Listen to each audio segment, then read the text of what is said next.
Chapter 302. When Fire Cheline couldn't figure out a problem, it liked to pluck its own fur.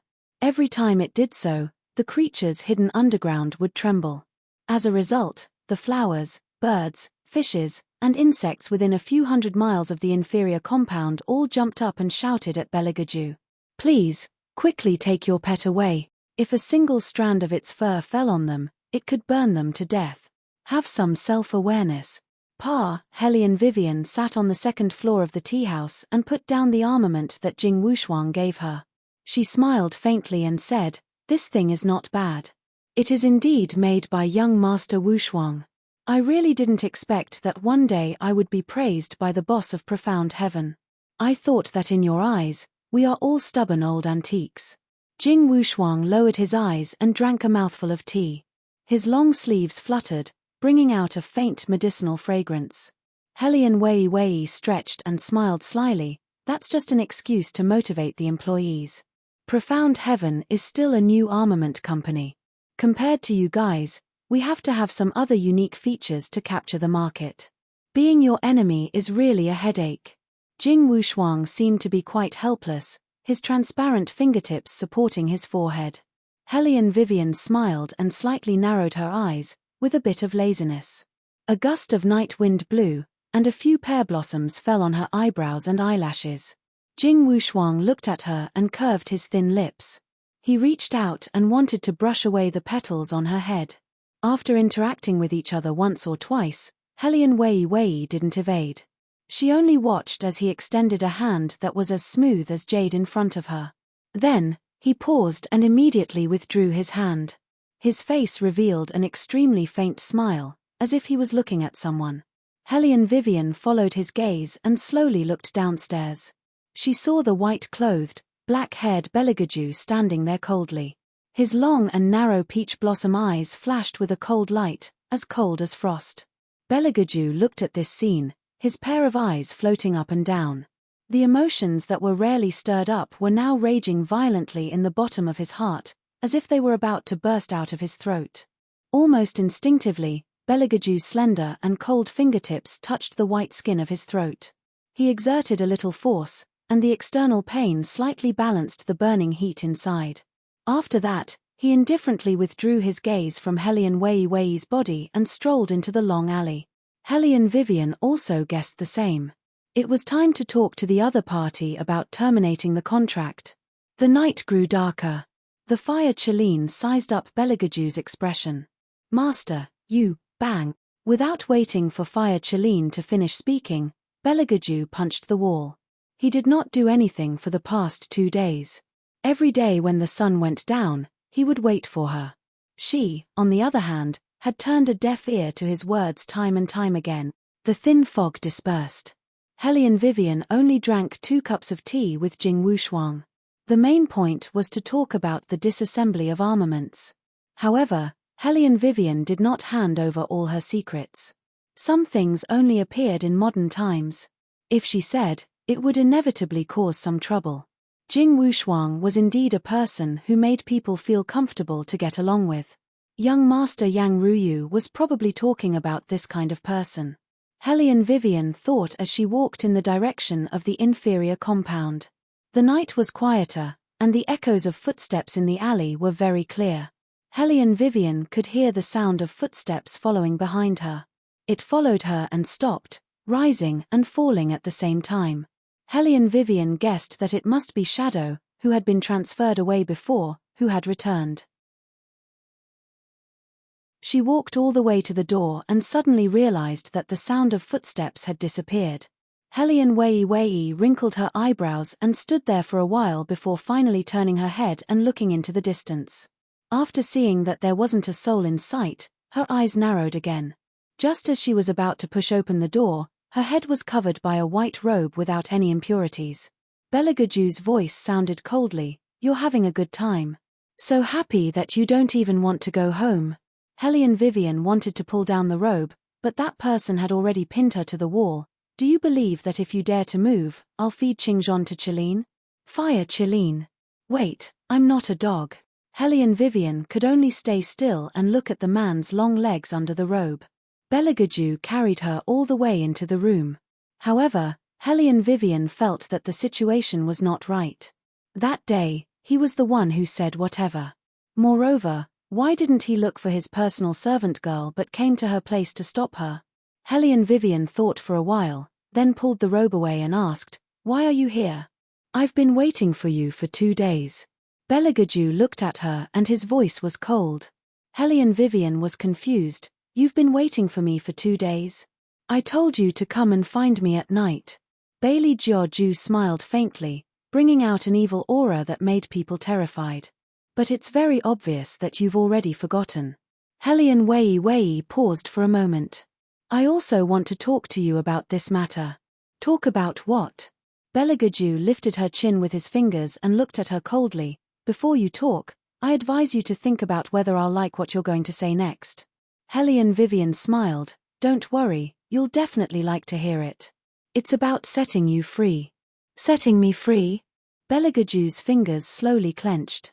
He wanted to hear how she was going to set him free. Hellion Wei sat up straight. Although she was still holding him in her arms, compared to before, it was obvious that there was a relative distance between them. "I've thought about it. Now that the wedding is over, the retired emperor won't rush you too much. Your Highness can totally go and do your own things. When we were signing the contract, I anticipated many situations and felt that I could handle them. However, there was one thing that I neglected. This contract is very likely to affect other people. Fortunately, we both agreed that if I meet someone I like, the contract will automatically become invalid." "Someone I like?" Beligaju's eyes were completely cold. "Are you talking about me or you? What? Is Jing Wushuang so good that you don't even want my help?" Hellion Vivian was silent for a while, then raised her head and said, "It has nothing to do with him. It's just that I thought about it. In this world, it's better to rely on yourself than anyone else, because other people can't be relied on. Moreover, I don't want to be anyone's shield." "What do you mean?" Beligaju faintly wrinkled his long eyebrows. "What I mean is, don't you think that we've been quarreling every time we see each other? Actually, you don't have to be like this. If someone really comes back and wants to part ways with me, you can just tell me directly." She also had a debt of gratitude towards him. She was really annoyed by the dark shadows who were making a ruckus. It would be better for him to say it, that would make her feel better.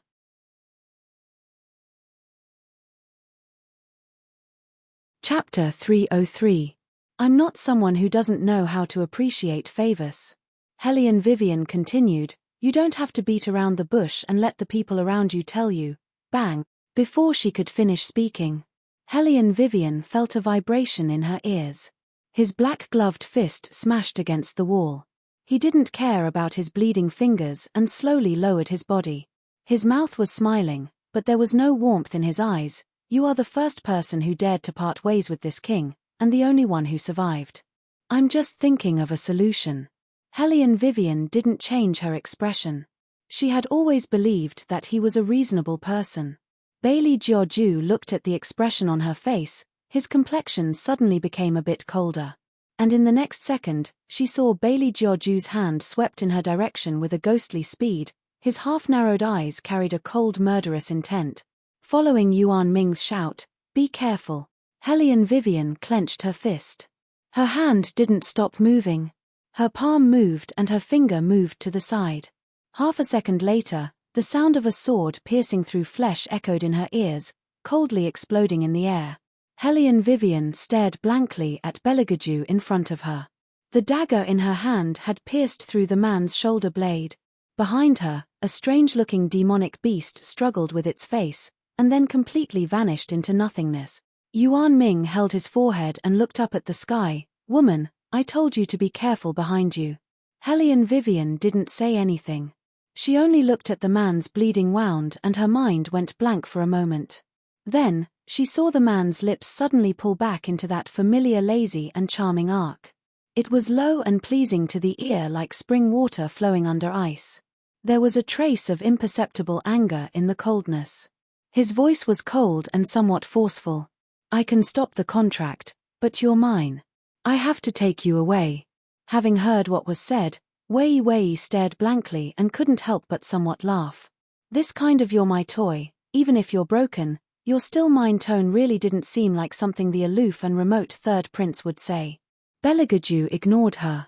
His jade-like hand brushed past several major acupuncture points on Hellion Vivian's body like lightning. With a light flick of his finger, the dagger that pierced through his body was easily broken like a fragile grass root. He didn't even look at the wound on his body and carried the person in his arms horizontally.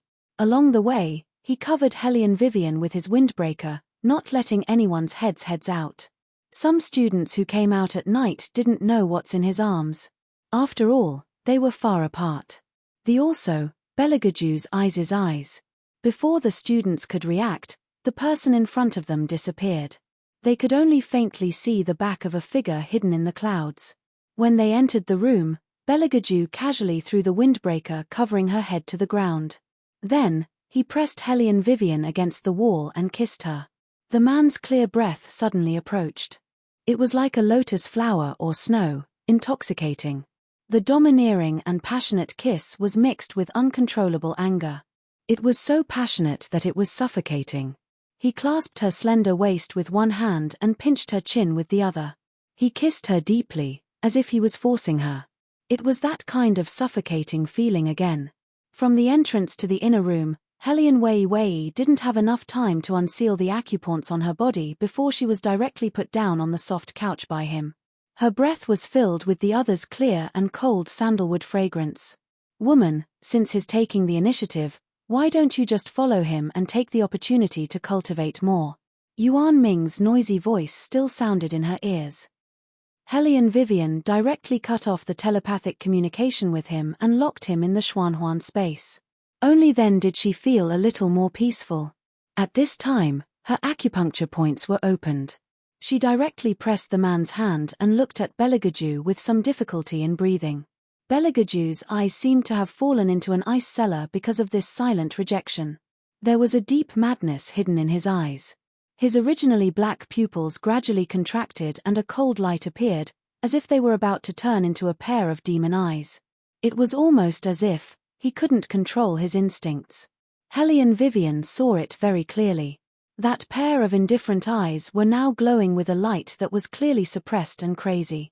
It was so crazy that it was almost twisted. Hellion Vivian felt that her situation was a little dangerous. She wanted to speak. But she was stopped by the other party's smile. If I were you, I would choose to shut up at this time. As he spoke, Beligaju's knees slowly moved, and then he stepped over the straight long legs of the person on the bed and covered her body. Why do you always reject me? When did she reject him? Fine, it was true. But if anyone pounced on her, she would lie down obediently. Didn't this feel a little ridiculous? It was too ridiculous. I clearly gave you many chances, but you didn't learn at all. You insisted that I lock your claws so that you would be at peace. What chance? He said it as if he didn't lock her up. Did he forget the bed on the day of the wedding? What did you promise before coming up the mountain? You made me wait for so long. Dear, if you're not happy, why can't I wait for you for 2 days? Speak. Hellion Vivian. Who was the one who told her to shut up in the first place? Are you planning to discuss this with me while bleeding? Hellion Wei Wei sighed. Her hand was still on Bailey Jiaoju's wrist. She flipped over in the air and flipped down from the soft couch. After that, she familiarly pulled out a white handkerchief from the drawer of the desk at the side. At this time, Beligaju had already sat up. His holy white robe fluttered slightly and the light in his eyes gradually calmed down. Hellion Vivian lowered her eyes and pulled open his collar. She first looked at the wound. Then, she lowered her head and wiped it with cotton wool. She sprinkled the powder on it. Raise your arm. Beligaju was quite easy to talk to sometimes. His handsome side profile was quite good. Hellion Wei Wei looked at his slightly wrinkled long eyebrows expression, the corners of her mouth curved up, then she tore the white handkerchief into strips and skillfully tied a butterfly knot. What was that thing just now? Unexpectedly, she didn't feel the slightest bit that someone was approaching her. A hidden beast. Bailey Jiaoju sized her up with a glance. His tone was as indifferent as water. That's why, as a married woman, Don't go out at night and casually meet other people. If you're tainted with something unclean, don't even think about keeping your life. Hellion Wei felt some pain in her knees. Why was it that every time His Highness spoke, he was able to link this and that together? But why is there such a thing in the academy? Beligaju slowly adjusted his collar with his slender fingers. His eyes darkened. Something must have happened in the forest of fantasy. Hellion Vivian listened quietly. Her eyes were clear as if she had thought of a good idea. Just as she was about to stand up, she was pulled back by the man.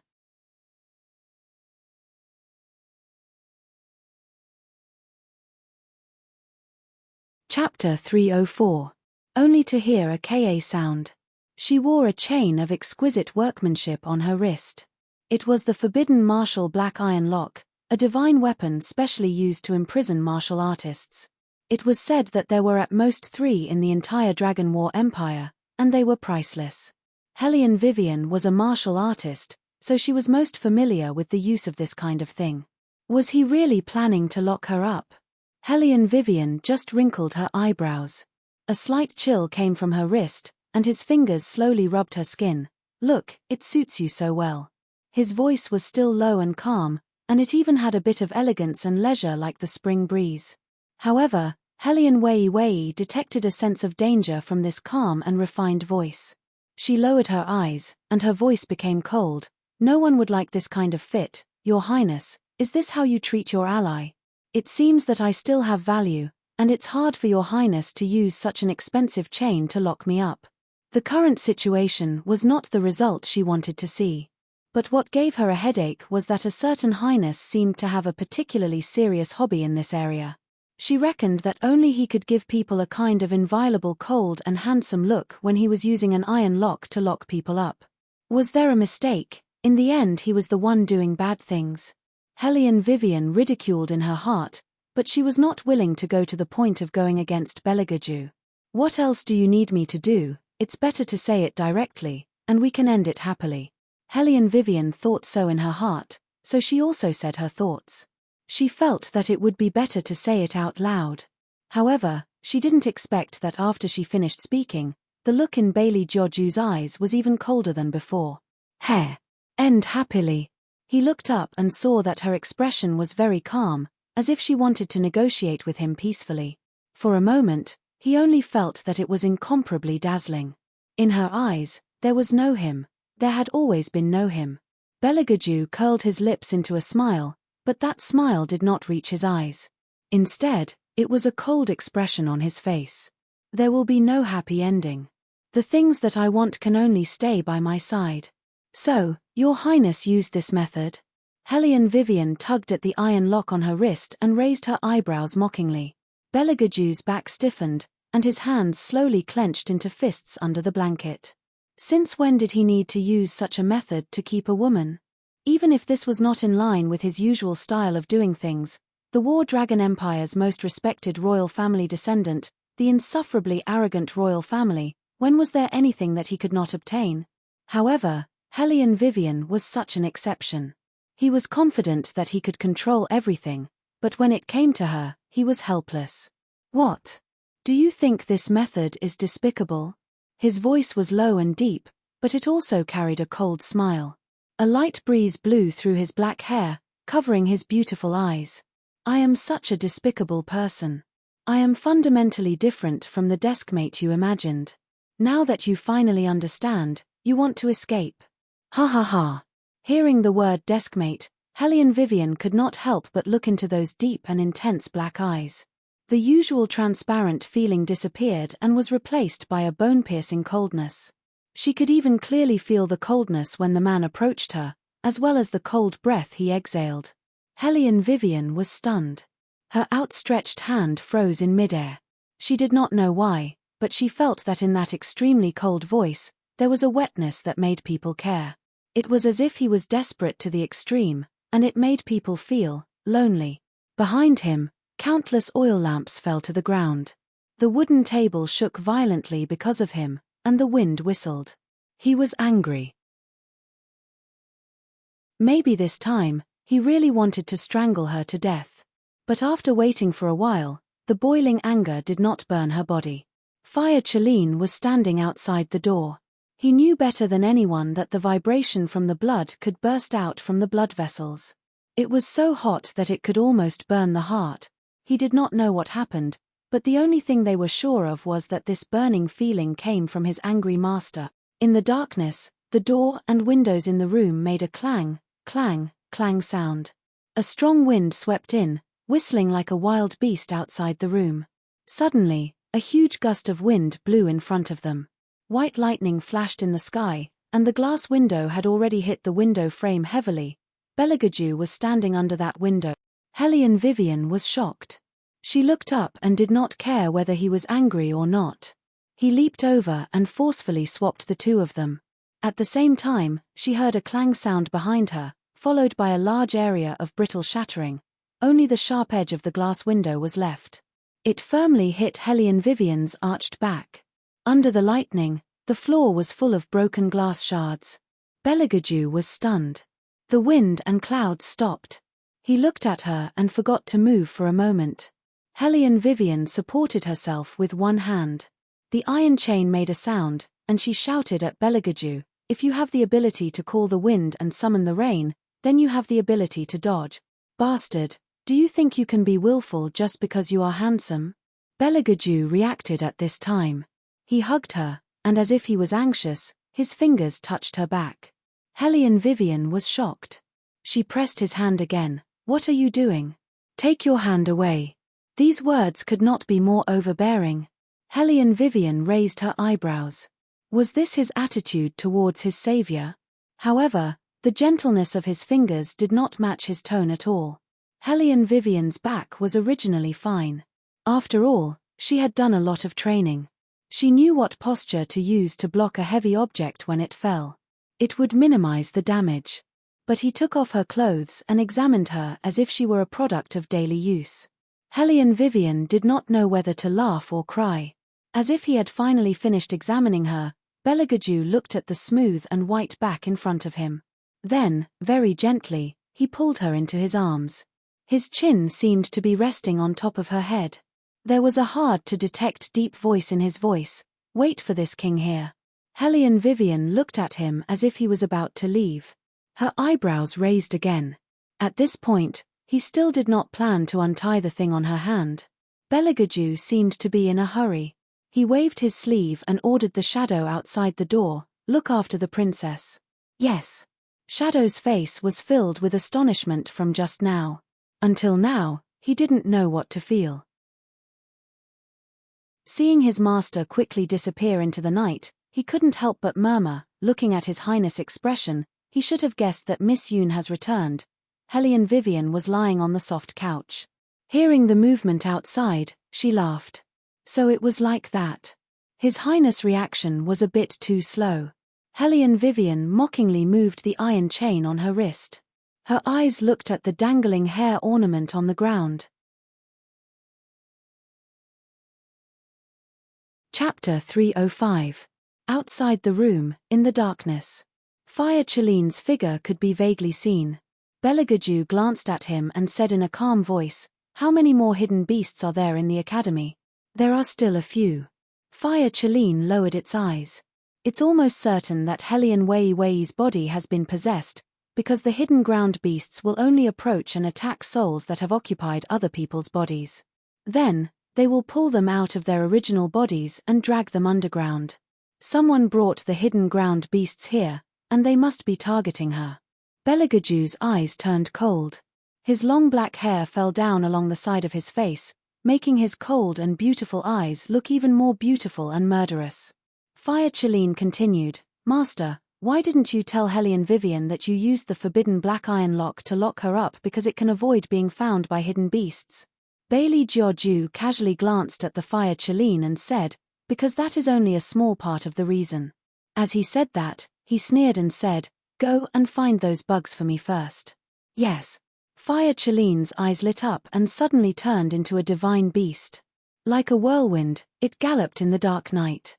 Its speed was so fast that it was impossible to see its shadow. No one knew what was happening. Because only beasts could feel the threat of an ancient divine beast. The hidden beasts that were searching for something near the inferior compound suddenly stopped and wanted to run away. But how could Fire Cheline let them run away? This was a chance to show its might and majesty. Fire Cheline shook its smooth fur and narrowed its eyes. It paused and ran back and forth between the two corners of the northeast and northeast. It was having a lot of fun. So on this day, many little beasts saw this scene. Boss Fire Cheline chased after those hidden beasts like a herd of sheep. Even when they went up to ask for a pet, Boss Fire Cheline ignored them. But this didn't stop them from worshipping their boss with all their heart. Starry eyes. Beligaju frowned slightly. He really couldn't agree with the beauty of these beasts. As for the Fire Cheline, it seemed to have sensed the gazes of admiration around it. It puffed up its chest and chased after the crouching beasts even more vigorously, forcing them all in front of Beligaju. The crouching beasts had a natural instinct for danger. However, there was still a human standing in their way. Of course, they wouldn't pay much attention to it. They just wanted to scratch Beligaju to death with their claws. A total of 6 crouching beasts the size of wild wolves pounced toward Beligaju with murderous intents. Their eyes were blinding. Beligaju didn't even make a move. He just stood there elegantly in the dark. He frowned slightly, and his long green robe fluttered. The crouching beasts seemed to have been punished severely. They were all bounced back to the ground, rolling back and forth in pain. They had no idea who they had offended. Beligaju walked over and looked around. His teeth bit off his black gloves, and his thin lips gently spit out a string of cold. There is one more. Indeed, there was one more. The crouching beasts were different from other beasts. They were the classic group of beasts. They liked to drag people's souls underground. Normally, they wouldn't show themselves at all.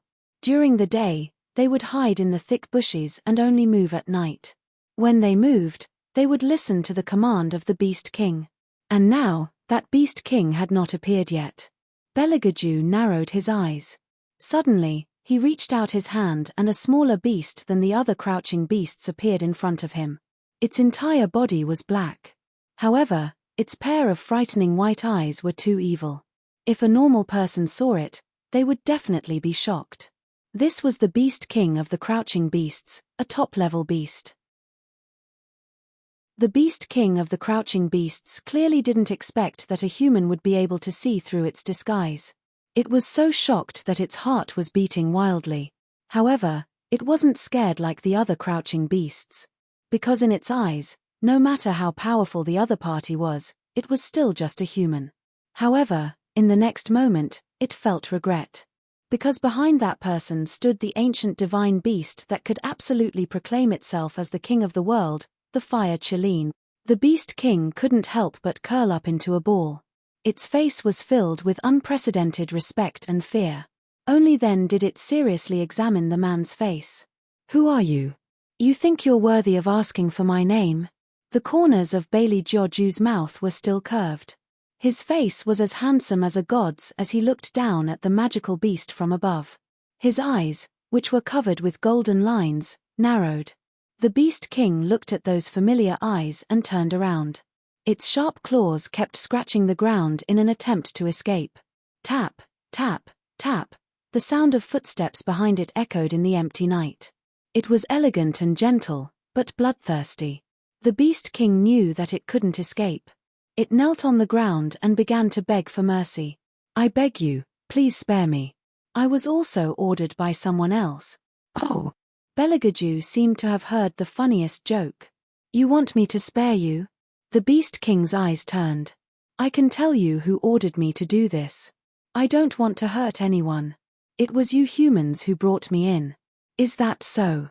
Beligaju's expression was indifferent as he stopped in his tracks. The Beast King nodded furiously, but its claws were exposed. "Yes, yes." "Heh." Beligaju curled his thin lips and grabbed its claws. "Do you really think that I would believe your words? Why would a demonic beast listen to a human's orders? Unless that person is your master. The only condition for a demonic beast to make an agreement with a human is that it cannot betray the other party." Creak. The crisp sound of bones cracking could be heard. In an instant, the Beast King, who was staggering on the ground, seemed to remember something. It looked at that handsome face and its eyes shook violently. This man, was it him? No. Impossible. The Beast King wanted to say something, but before it could open its mouth, its neck was broken by the man's grip. The Beast King's head tilted to one side. Before its eyes lost its luster, it was full of regret. Bailey Jiaoju retracted his hand, the light in his eyes was as cold as the stars. His surroundings seemed to be emitting a radiance similar to the bright moon. Within a radius of a few miles, not a single beast dared to approach him. Except for the fire Chileen. It stood behind the man, its big paws stepping on the ground as it said in a deep voice, "Master, this Beast King is able to speak, which means that it must have drunk the blood of the person who raised it." However, the person who can make the crouching ground beast work for him is not easy to deal with. "Master, I have a premonition, something must have come to White Academy." Bailey Jiaoju didn't say anything, but that pair of pitch-black eyes were much deeper than before. The night wind blew. Hellion Vivian held the dangling hair ornament in her right hand. The delicate end was aimed at the lock cylinder. She tested it back and forth, and a thin layer of sweat overflowed from her forehead. Suddenly, her eyes lit up. Chapter 306. K.A. The iron chain fell. Hellion Vivian turned her wrist but did not feel much pain. She glanced at the expensive iron chain and decided to just throw it away since it would be a waste. When the door was opened, Ying's body froze. Hellion Vivian looked at him lazily. He didn't realize it just now. Now that he knows Yun Biluo is back, he won't have the time to care about me. Ying, do you want to fight or let me go? Ying looked at Hellion Vivian and did not know how to answer the question. He just blocked her way respectfully. "Princess, I'm sorry, I can't let you go." He had to obey his master's order.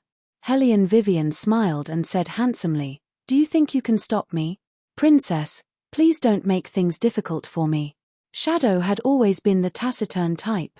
Facing Wei Wei, he didn't know what to do. Apart from his highness, the bigger reason was that he didn't want to hurt this girl who was different from him. Hellion Vivian's eyes flashed. "Well, it's not easy for you. I'll wait for Beligaju to come back." "Thank you, Princess," and Ying was still very vigilant. He stared at Hellion Vivian and waited for her to close the door. Hellion Vivian chuckled and walked forward slowly. Ying looked at her back and was on guard.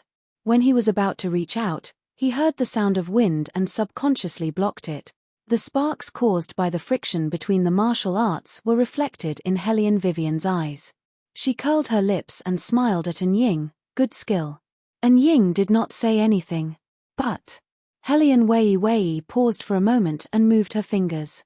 The other end of the umbrella emitted bursts of smoke. Ying wanted to hold his breath, but it was too late. His vision turned black and he fell to the ground with a thud. Hellion Wei Wei took back the umbrella and looked at the unconscious Shadow. The corners of her mouth carried an evil aura. "Do you think it's just an ordinary umbrella?" As she spoke, she bent down and dragged Shadow into the room.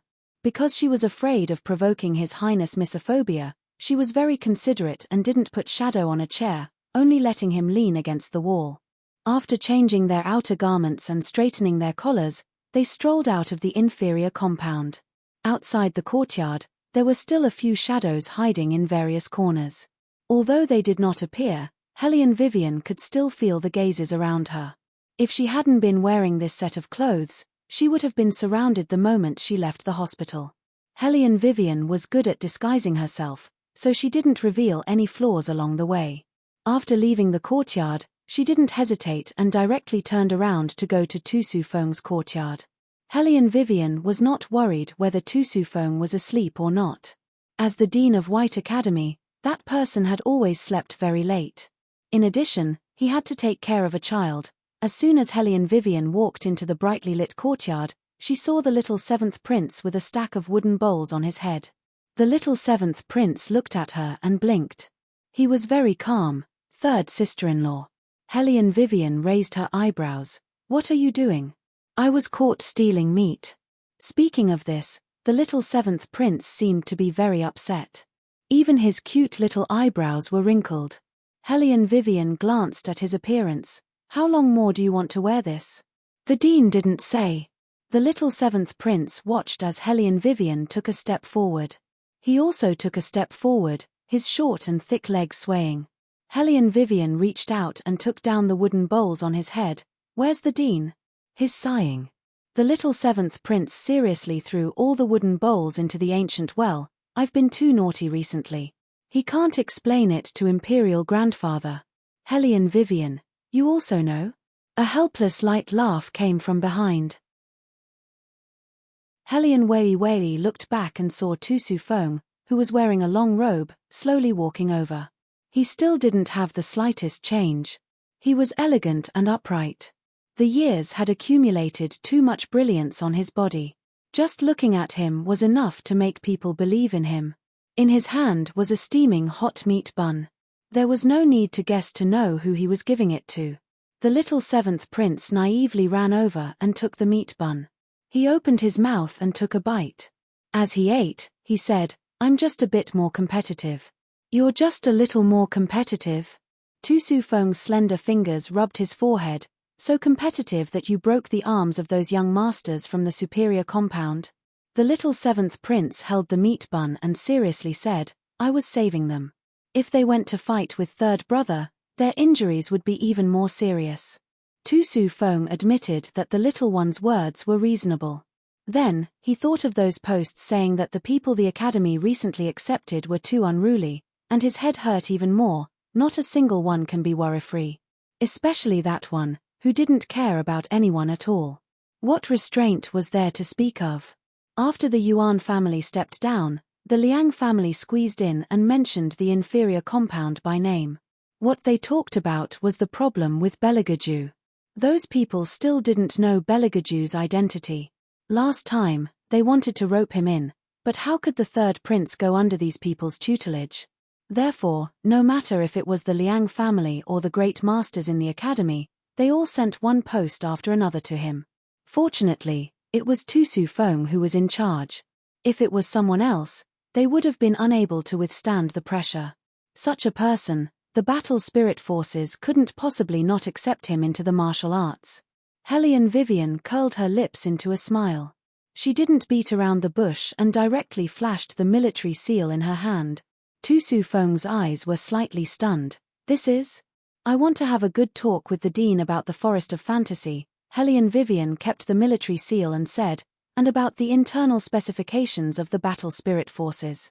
Tu Su Feng smiled. I don't know much about the battle spirit forces, but we can talk about the Forest of Fantasy. Hellion Vivian glanced at him. I have a piece of news that will affect the safety of the people in the capital city. I can only tell the people in the battle spirit forces. The little seventh prince listened to the conversation between the two adults at the side. He took a big bite of the meat bun, then opened his eyes wide and continued to watch. Tu Su Feng didn't fuss over the girls this time. Instead, he looked at Hellion Vivian and smiled. You're really smart. Come, you're the second person who came looking for me today. The first one is Yun Biluo. Hellion Vivian raised her eyebrows. Tu Su Feng smiled. It's her, but she didn't look in the right direction. Hellion Vivian didn't say anything else. She followed Tu Su Feng into the study room. Tu Su Feng skillfully turned the pen holder on the wooden table, and the wooden bookshelf opened to the left and right. A long and endless corridor appeared in front of Hellion Wei just like that.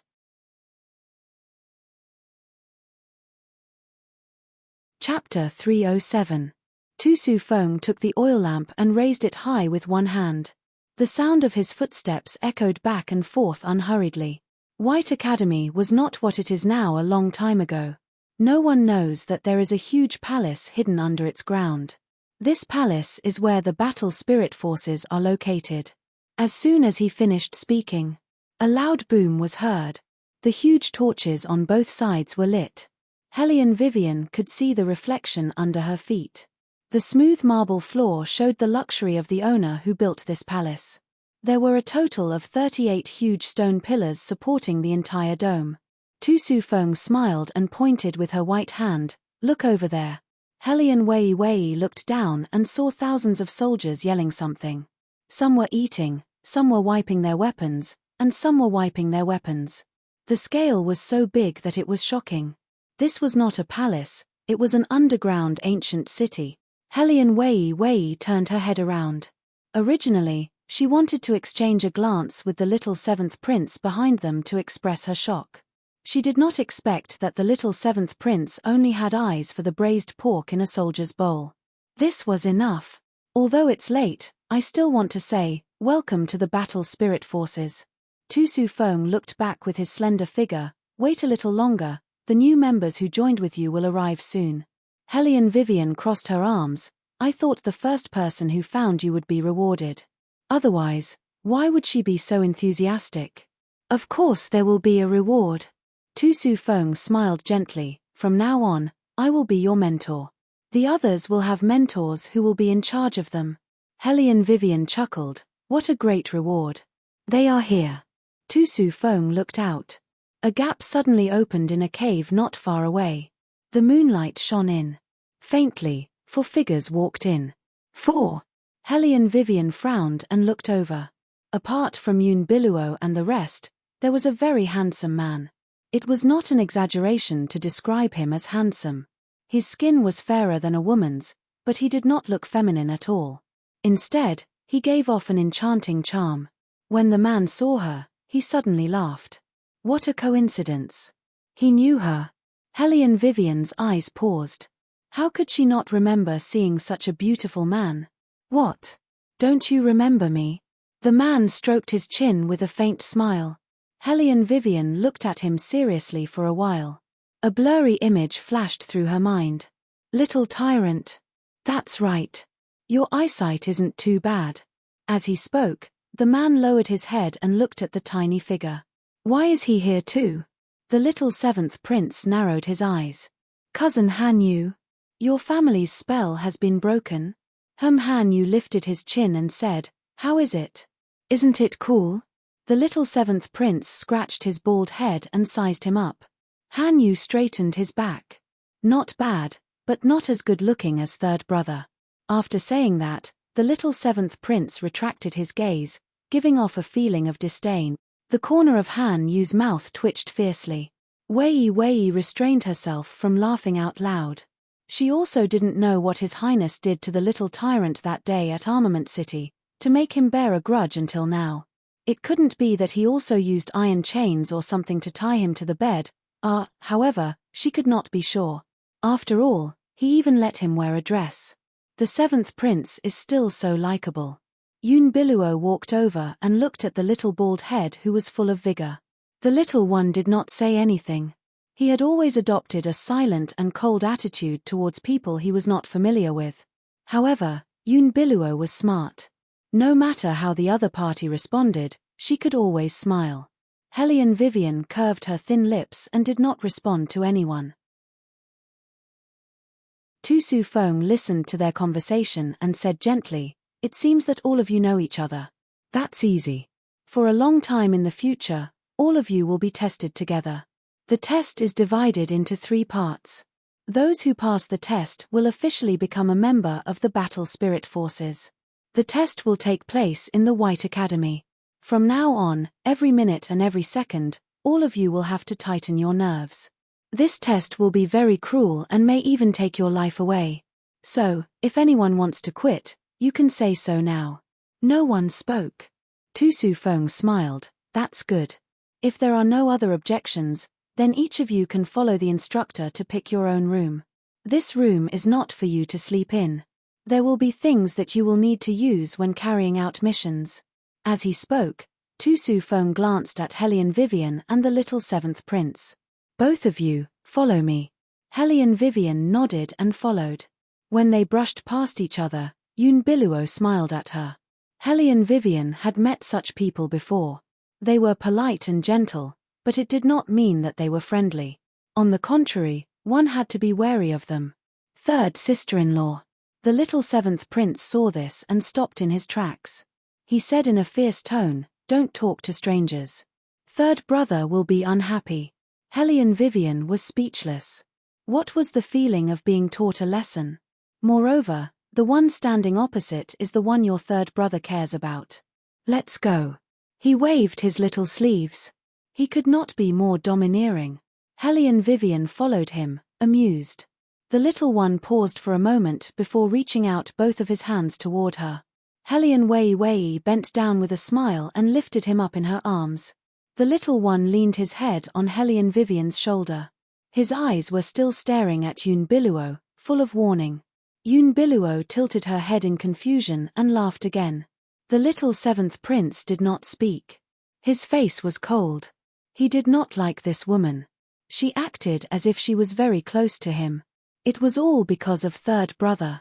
The little one tilted his head and said to Hellion Vivian coolly, "If you meet such a woman in the future, just tell third brother directly. She can't cook anyway, so it's useless to keep her." Hellion Vivian's mouth twitched. It seems that cooking is a very important skill. It can save one's life at critical moments, of course, the little one said seriously. Tu Su Feng sighed countless times while walking in front.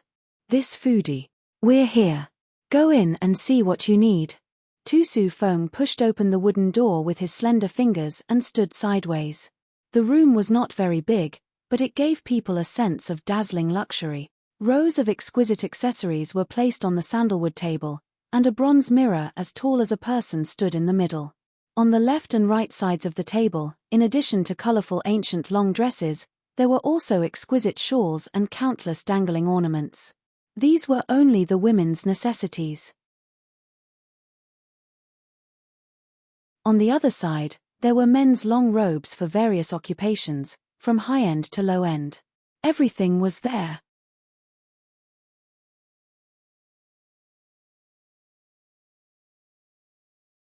Chapter 308. After Hellion Wei Wei saw these things, she almost subconsciously thought of the room in young Master Tang's villa that was specially used to store disguise equipment. She could not help but raise her eyes to look at Tu Su Feng with admiration in her eyes. "These are all yours." Tu Su Feng picked up one of the dangling ornaments and then lightly turned it. Shua. A sound rang out. 3 silver needles were shot straight into the wall with extraordinary strength. Hellion Vivian curved her thin lips. "Not bad. Compared to your myriad manifestations umbrella, it's still a bit lacking." Tu Su Feng's tone didn't decrease in the slightest. Hellion Vivian moved her fingers and picked up the rest of the items. She turned them left and right and then smiled. Each has its own use. Such a complete set of exquisite equipment, as expected of the world-famous battle spirit forces. With these things, they could appear and disappear like ghosts and kill without a trace of blood. "Now can you tell me the information you know?" Tu Su Feng's gaze was very indifferent. Hellion Vivian put the items back. "Recently, the Forest of Fantasy has been a bit chaotic. Someone has been ignoring the rules and secretly killing large amounts of people." Hearing this, Tu Su Feng furrowed his thick eyebrows. "Large amounts of people?" "That's right." Hellion Vivian paused and then added, "It seems that they want to use this method to extend their lives." Tu Su Feng looked at her. "Who are they?" Hellion Vivian thought for a moment and then said, "The elders of the 4 great families." Tu Su Feng's eyes suddenly narrowed. "Do you know what you're facing by saying this?" "Of course." Hellion Vivian smiled. "Principal, you can investigate first. There won't be any losses." Tu Su Feng lowered his voice. "There won't be any losses, but for the battle spirit forces, it's a challenge. If we offend the 4 great families, it will be very disadvantageous for the battle spirit forces in the future. I thought the battle spirit forces would not be afraid of any power." Hellion Vivian lifted her chin slightly. Looking at her posture, Tu Su Feng's eyes suddenly darkened. He then took out a piece of paper and handed it to Hellion Vivian. "This is the news we received last month. We don't know what happened in the Forest of Fantasy. Not only were the sacred beasts massacred in large numbers, those magical beasts that didn't come out of the Forest of Fantasy easily in the past have started to become restless and want to enter the city. A while ago, we sent a few people to investigate this matter, but none of them returned. If the 4 great families are involved, it will indeed be a little tricky." Hellion Vivian flipped through the piece of paper. It recorded everything that had happened in the Forest of Fantasy recently. Speaking of which, when she met Little White had said that someone wanted to kill it. It was probably from then on that the Forest of Fantasy started to fall into chaos. But to be able to disguise this chaos as peace, how meticulous was the other party? Hellion Vivian closed the piece of paper. Looks like the principal believed my words from the beginning. This matter is not a small matter. Tu Su Feng's eyes widened. Once the news is leaked, it is very likely that it will cause even more negative effects. You are all new members. If you want to take over this matter, you should pass the test first. Hellion Vivian smiled. Then what does the principal think of the military seal in my hand? It's still the same old saying, wait until you pass the test first. Tu Su Feng looked at her and smiled gently. In less than a second, he returned to being the principal of the White Academy, who was as difficult to deal with as a fox. I suddenly thought of something. It's already past the bedtime in the academy, but you're still wandering outside so late at night. According to the academy's rules, when you pay the tuition fee next month, you have to pay an extra 10 taels. After saying that, Tu Su Feng walked out of the room. Hellion Vivian looked at Tu Su Feng's back as he walked away. She had a headache and held her forehead. I've never seen someone who loves money so much. Do you have the right to criticize others? Yuan Ming despised her. Hellion Vivian directly ignored him and looked down at the little one. Where's your equipment? This. The little one moved his palm and a black wooden stick appeared in his hand. Hellion Vivian took it and looked left and right. The attack power is 90%. Not bad. When we return to the courtyard, I'll adjust it for you. Okay. Other than food, the little seventh prince usually spoke very little. Hearing this, Tu Su Feng, who was about to leave, suddenly turned back. Oh right, during the test, you will compete in pairs. The winner will be rewarded. After the reward just now, Hellion Vivian did not have any special thoughts about the reward. Tu Su Feng naturally understood her meaning. His smile deepened. Every time you win the test, you'll get 10,000 taels. When will the test start? Hellion Vivian immediately changed her attitude. This made the little seventh prince look at her with a heavy gaze. Hellion Vivian rubbed the little one's head. With the reward, I can buy you meat. Meat? The little seventh prince looked up and seriously repeated Hellion Vivian's question. When will the test start? Tu Su Feng was very satisfied with the combat power of these two people. He softly said, anytime. Then he paused and said, in addition to the two people you met today, there will be 2 more teams of foreign students. Don't embarrass our courtyard. The little seventh prince heard this and sneered. I'll beat them all up. How overbearing. Hellion Vivian felt that she could totally follow the little seventh prince in the future. There was no need for her to sign a contract with the royal family.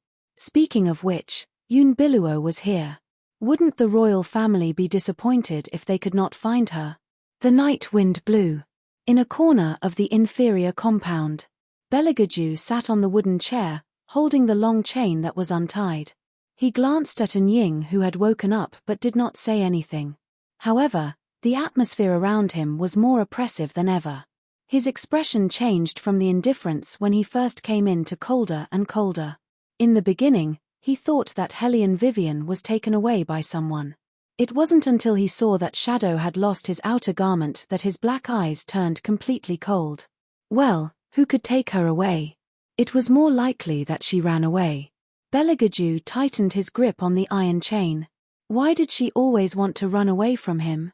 Was it because of that Tang guy? Or did she think that he was no longer the clean deskmate she thought in her heart? She thought that he was vicious and his methods were dirty. So when she could not tolerate his methods, she could not tolerate Beligaju at the same time? His tolerance towards her and his repeated compromises towards her could not compare to the fact that Hellion Wei did not care about him at all. It was really unforgivable. Beligaju covered his face with one hand. His 5 fingers tightly gripped the long chain in his palm. His body trembled slightly.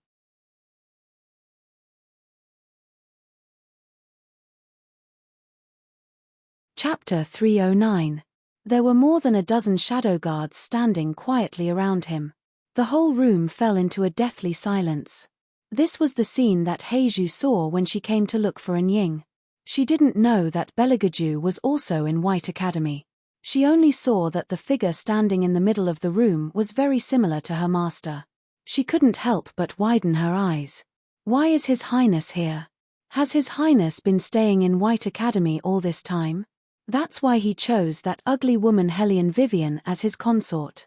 It's just for convenience. Heiju thought of this and her heart moved. It's good that His Highness is here. In this way, she and her sister don't have to spend so much effort to get the little 7th prince into the palace. They just need to tell His Highness the news of her sister's return. Everything will be solved. That Hellion Vivian is definitely Finnish. Her tongue was cut by her. If it wasn't for her sister feeding her blood, she would have been crippled by now.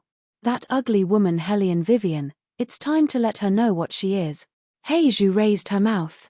She didn't know why His Highness looked a little different today, but she believed that as long as it's about her sister, His Highness will definitely deal with it first. Her sister has been with His Highness since childhood. After making up her mind, Heiju jumped lightly and landed on the ground. When Ying saw that it was her, he furrowed his thick eyebrows and reached out to grab her. Why are you here? Why didn't you tell me that His Highness is here?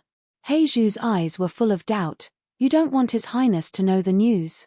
I really didn't expect that even you would stand on that ugly woman's side. Have you ever thought about my sister's feelings? Shadow lowered his voice. I advise you to leave immediately. Huh? Leave? Heiju looked at him funny. What kind of witchcraft does that ugly woman have? Even you were fooled by her. Why should I leave? I must tell His Highness the news of my sister's return. Seeing that he couldn't stop her, Shadow watched helplessly as she walked towards Bailey Jiaoju's direction. He could only feel helpless. Your Highness. Heiju knelt down on one knee and said in a very reasonable manner, I don't know why Shadow and Princess Consort didn't tell you when they knew that my sister was back. Princess Consort is even more vicious. She ordered someone to cut off my tongue. I'm afraid she was worried that I would come to tell you about my sister's return after knowing that His Highness was in the White Academy. Beligaju gripped the iron lock in his hand and said in a low voice, Get lost. Heiju didn't hear it clearly and thought that her voice was too soft. She paused and reached out to touch Beligaju's hand. Bang! Almost instantly, Heiju was bounced to a corner by an invisible gas. There were dozens of wounds on his body, especially on his face. It was a mess of flesh and blood, leaving only the fear in his shaking eyes. Many of the shadow guards who were nearby were implicated, and they felt an intense pain in their internal organs. Bailey Jiaoju had a smile that was not a smile as he casually threw away the iron lock in his hand. He slightly raised his head. That pair of deep and narrow eyes seemed to ignite with a faint light, just like a demon that had walked out of a manga. His entire body carried a demonic aura. Such a strange situation made the shadow guards couldn't help but show fear. However, Fire Chelin was excited. How long has it been since he saw his master like this? Thousands of years had passed. He almost forgot his master's original appearance. Now, Fire Chelin ran back and forth excitedly and said in a deep voice, Master, did you remember something? Beligaju ignored him and walked closer to Heiju. He looked down at the person kneeling on the ground and said in a cold voice, Do you think anyone can touch me? With that, his long and narrow eyes narrowed slightly. Heiju's whole body became extremely painful. How could this be? Blood overflowed from the corner of her eyes and her blood boiled. Heiju was puzzled. Was it because His Highness was in a rage and couldn't hear what she said? Otherwise, why would he treat her like this? Heiju reached out and pinched her throat. The last trace of blood gushed out from her throat. That kind of pain was as if it was corroding her bones and heart. Bailey Jiaoju seemed to smile for a moment. It was both elegant and dangerous. His expression carried boundless bewitchment and danger. Who gave you the guts to talk about my woman? You all deserve to die. Bang! The last sound was. Heiju's head completely tilted and no longer made a sound. The shadow guards trembled all over. They didn't understand what their master meant and didn't dare to look directly at Bellegaju's eyes. They just stood there trembling. Bellegaju turned around, his eyes like frost. "Find her and bring her back." These 5 words were like ice flowers blooming from the North Pole. It was so cold that everyone couldn't help but feel numb. The night was so dark that it became as sticky as splashed ink. Hellion Vivian and the little 7th prince walked out of the underground palace together. She didn't know if it was because it was too dark, but the swaying of the branches seemed a little eerie. The little 7th prince wasn't afraid, but he was obviously a little sleepy. As he walked, his little head kept nodding. After nodding to a certain extent, he shook his little tiger head and looked straight ahead. Hellion Vivian's heart was about to melt. She bent down and picked up the little one. The little 7th prince was a little shy at first. After all, he remembered 3rd brother's words. A real man couldn't be carried by others. But he couldn't reject 3rd sister-in-law. Sigh, it was so difficult to be a man. The little one had a tiger face and nodded very seriously on Hellion Vivian's shoulder. His eyelids drooped and were about to cover his lively tiger eyes. Suddenly, he seemed to have heard something. His little body stood up and his eyes started to shine. Hellion Vivian frowned and didn't move immediately. The sound behind them was getting louder and louder. It sounded like countless long snakes were crawling. In the fog, the dark body that had almost blended into the night seemed to be enjoying the sweet scent in the air that it had not smelled for a long time. There was a kind of creature that would never let go once it made up its mind. The delicious taste was definitely worth the effort. It would just wait until there was no one else around and use the darkness to devour her. To it, the walls were nothing and it could move freely. When the demon-transforming beast reached a certain level, it was no longer limited to its body size. It could transform into any shape at will. It was drooling and its legs were floating in the air. It was surrounded by a grayish-black mass of air. It looked at Hellion Vivian in front of it with satisfaction. It opened and closed its mouth slightly. Black balls of sticky liquid came out of its mouth and flew straight ahead.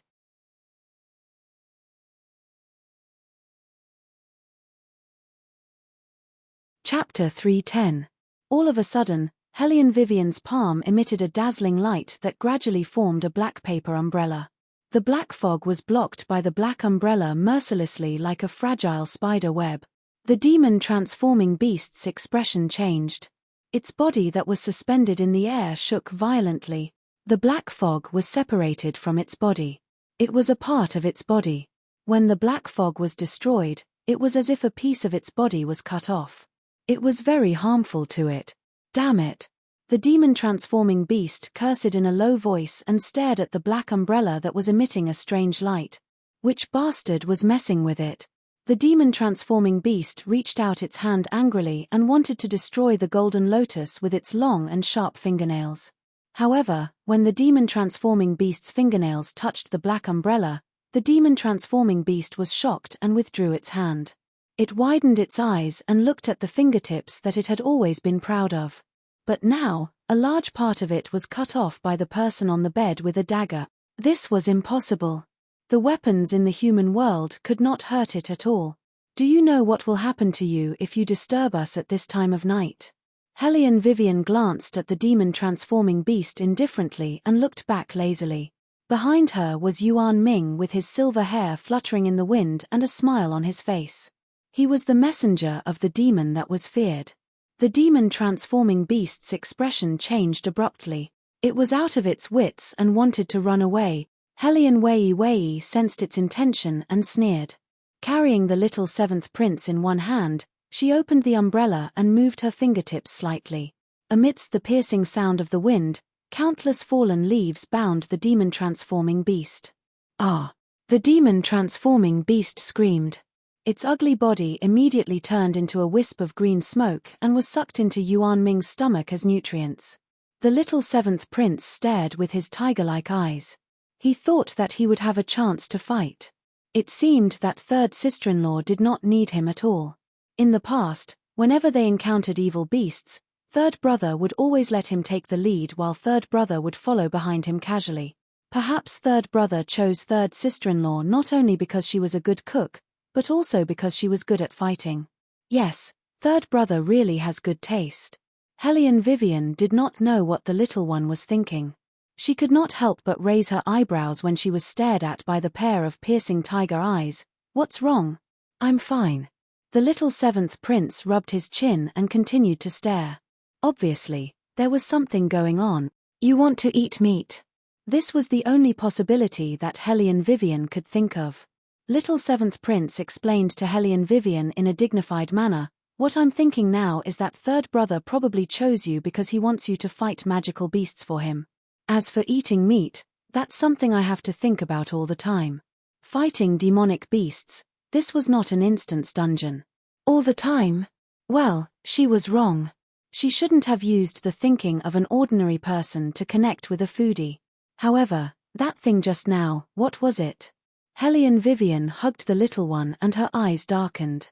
She heard Yuan Ming whisper in her ear, "It's a phantom beast, a type of demonic beast. It's really strange. When did the Battle Spirit Forces test become so difficult? They released the phantom beast right after the test. Aren't they afraid that you will be swallowed by the phantom beast? Sometimes it will create all kinds of illusions. Once a person has an inner demon, it will be very difficult to escape. Fortunately, you discovered it in time. Otherwise, if you were pulled into the illusions, it would be a dead end." However, the phantom beast will not act on its own. There must be at least two of them.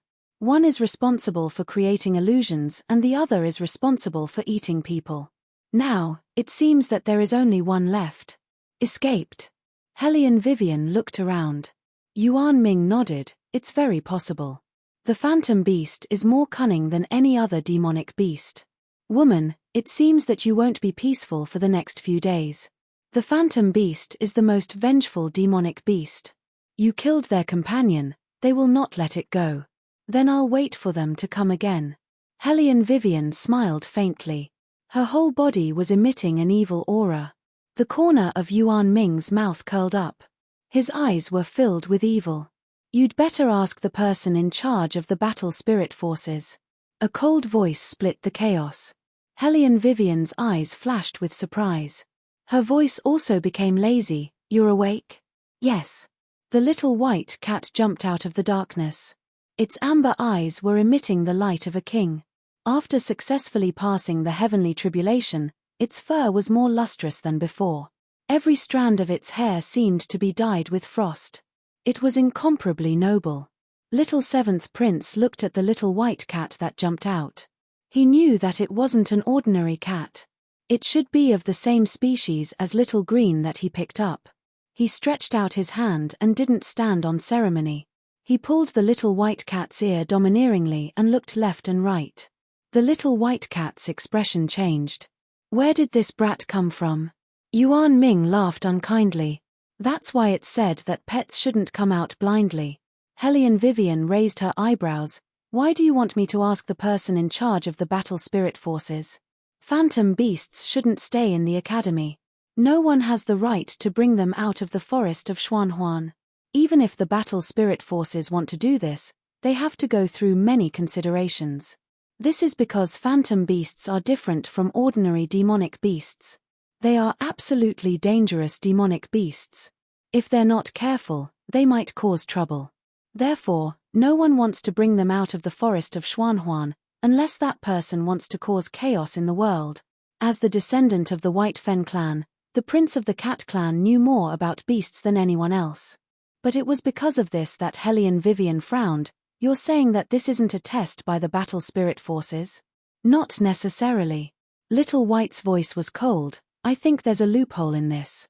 Hellion Vivian's eyes flickered. I know. Bang. A different sound came from the other side.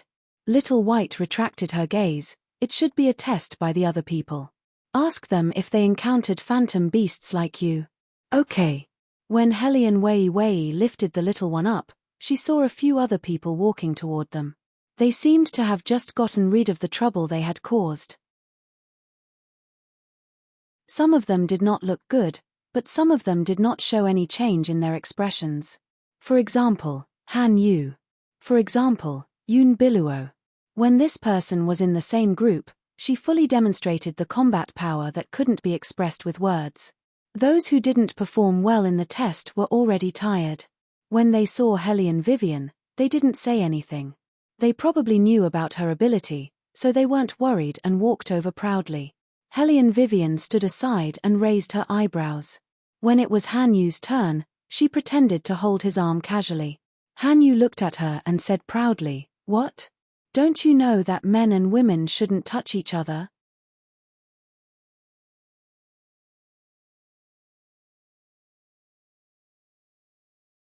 Chapter 3:11. Don't worry. I won't have any thoughts about you just because of your face.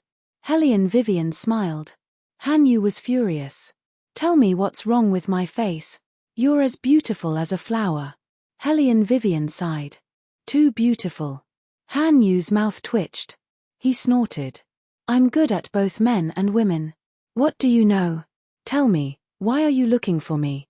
Why are you being so mysterious? What was the content of your test just now? Hellion Wei lowered her voice a little. Han Yu glanced at her. A small whirlwind beast came. Why?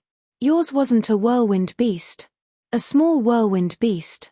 Hellion Wei's eyes narrowed. Wasn't the difference in the standards of this test a bit too big? Maybe Xiao Bai was right. There was a loophole in the test. But she didn't know how big the loophole was. Unless there was one in the battle spirit forces, Hellion Vivian clenched her fists. She didn't show it on her face. She smiled. Mine is the same. I'm just asking you out of concern. Concern? Han Yu laughed evilly. Then, he reached out his arm and placed it on Hellion Wei's shoulder. With a devilish smile, he said, How can someone of your level be considered as caring? You're not sincere at all. The little seventh prince glanced at Han Yu's hand. Without wasting any time, he threw a long rod over. Han Yu was so shocked that he dodged to the side. He turned around and looked at the little one who was full of vigor. Little seventh prince didn't say anything. He picked up the stick and started the second round of attack. Han Yu dodged and shouted, Little seventh, are you crazy? How dare you flirt with third aunt? You should be beheaded. The little one paused and raised the wooden stick that he had just taken out from the underground palace. Then, with a flick of his finger, a huge net flew towards Han Yu and enveloped him. Han Yu didn't expect this move. He tripped and his big body was trapped in the net. Hey, little seventh, let me go if you dare. Let's fight one-on-one without martial arts. I've already defeated you. Why should I fight you one-on-one? The little one looked down at him from above. Then, he stepped on Han Yu's head and stomped on it twice. He muttered, How dare you flirt with third aunt? How dare you flirt with third aunt? Han Yu howled, My head. The overbearing little seventh prince completely ignored him and directly dragged him by his feet. Then, he threw the other end of the net onto the tree branch. Then, he jumped up, grabbed the net with all his strength, and fell down again. Han Yu was hung upside down from the tree branch. Little seventh prince propped up a large rock with one hand and pulled the net rope to the top. He was done. Yoon Biluo looked at the scene. No one knew what she was thinking, but one could vaguely see that her eyes were a little heavy. It seems that you all have already passed the first round of tests, and you all seem to be getting along quite well. Tu Su Feng walked out from the place he had just disappeared from, and the corners of his mouth carried a faint smile. The corner of Han Yu's eyes twitched as he was hung upside down on the tree. How did you find out that we're getting along quite well? Little Seven is a violent person. He didn't even care. Tu Su Feng seemed to have seen through Han Yu's thoughts. He let out a long sigh and said, Little Seven, put Master Han down. As he spoke, he looked at Hellion Vivian and the rest. You all can rest early today. Follow me, there's a shortcut in the underground passage. Hellion Vivian thought. Why didn't you say this earlier? Therefore, all the new students followed Tu Su Feng into the bushes. Only Han Yu was dragged in by Little Seventh Prince using the net rope. Little Seventh Prince's posture of dragging people was very domineering. He held a meat bun in one hand and an adult man in the other. The scene was so shocking that one did not know whether to laugh or cry.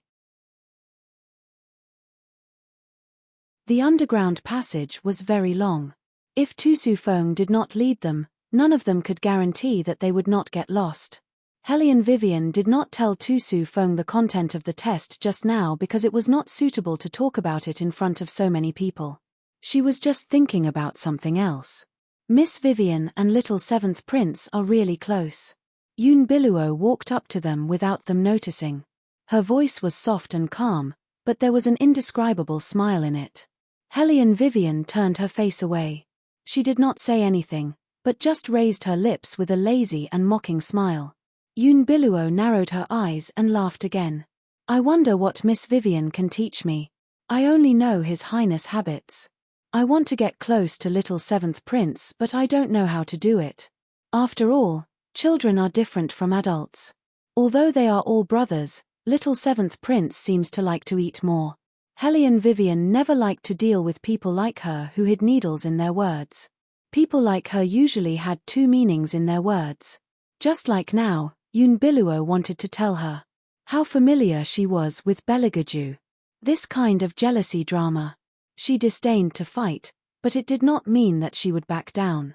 How could she not return the favor when someone came to her door? Hellion Wei curled her thin lips and looked at Yoon Biluo meaningfully. Then, she said casually, I'm his third sister-in-law, of course, he'll be close to me. I guess Miss Yoon can't do that, so I don't have any experience to impart to you. Yoon Biluo was stunned. Yuan Ming, who was listening at the side, was somewhat gloating. I reckon that after hearing your words, her heart will be stifled for the entire day. Woman, you are too vicious. You clearly know that she is aiming for the position of third princess consort, yet you still clearly tell her that she can't do it. I am a gentle person, I can't always fight and kill. Why can't I talk nicely when I can solve the problem by talking nicely? Hellion Vivian adjusted her collar casually and continued to walk forward. Yoon Biluo looked at the back of the figure, holding the handkerchief in her hand for a while before she started walking. However, in the next moment, a transparent stone wall suddenly appeared in front of Hellion Vivian, isolating them from Tu Su Feng completely. Hellion Vivian recalled what Tu Su Feng told them when they entered the underground palace, your test will come at any time. Haha, isn't that a little too timely? Is it really not decided by the dean's mood? Separated by the transparent stone wall, Hellion Vivian and Tu Su Feng looked at each other. Then, they turned around and their first reaction was to carry the tiger-faced little one.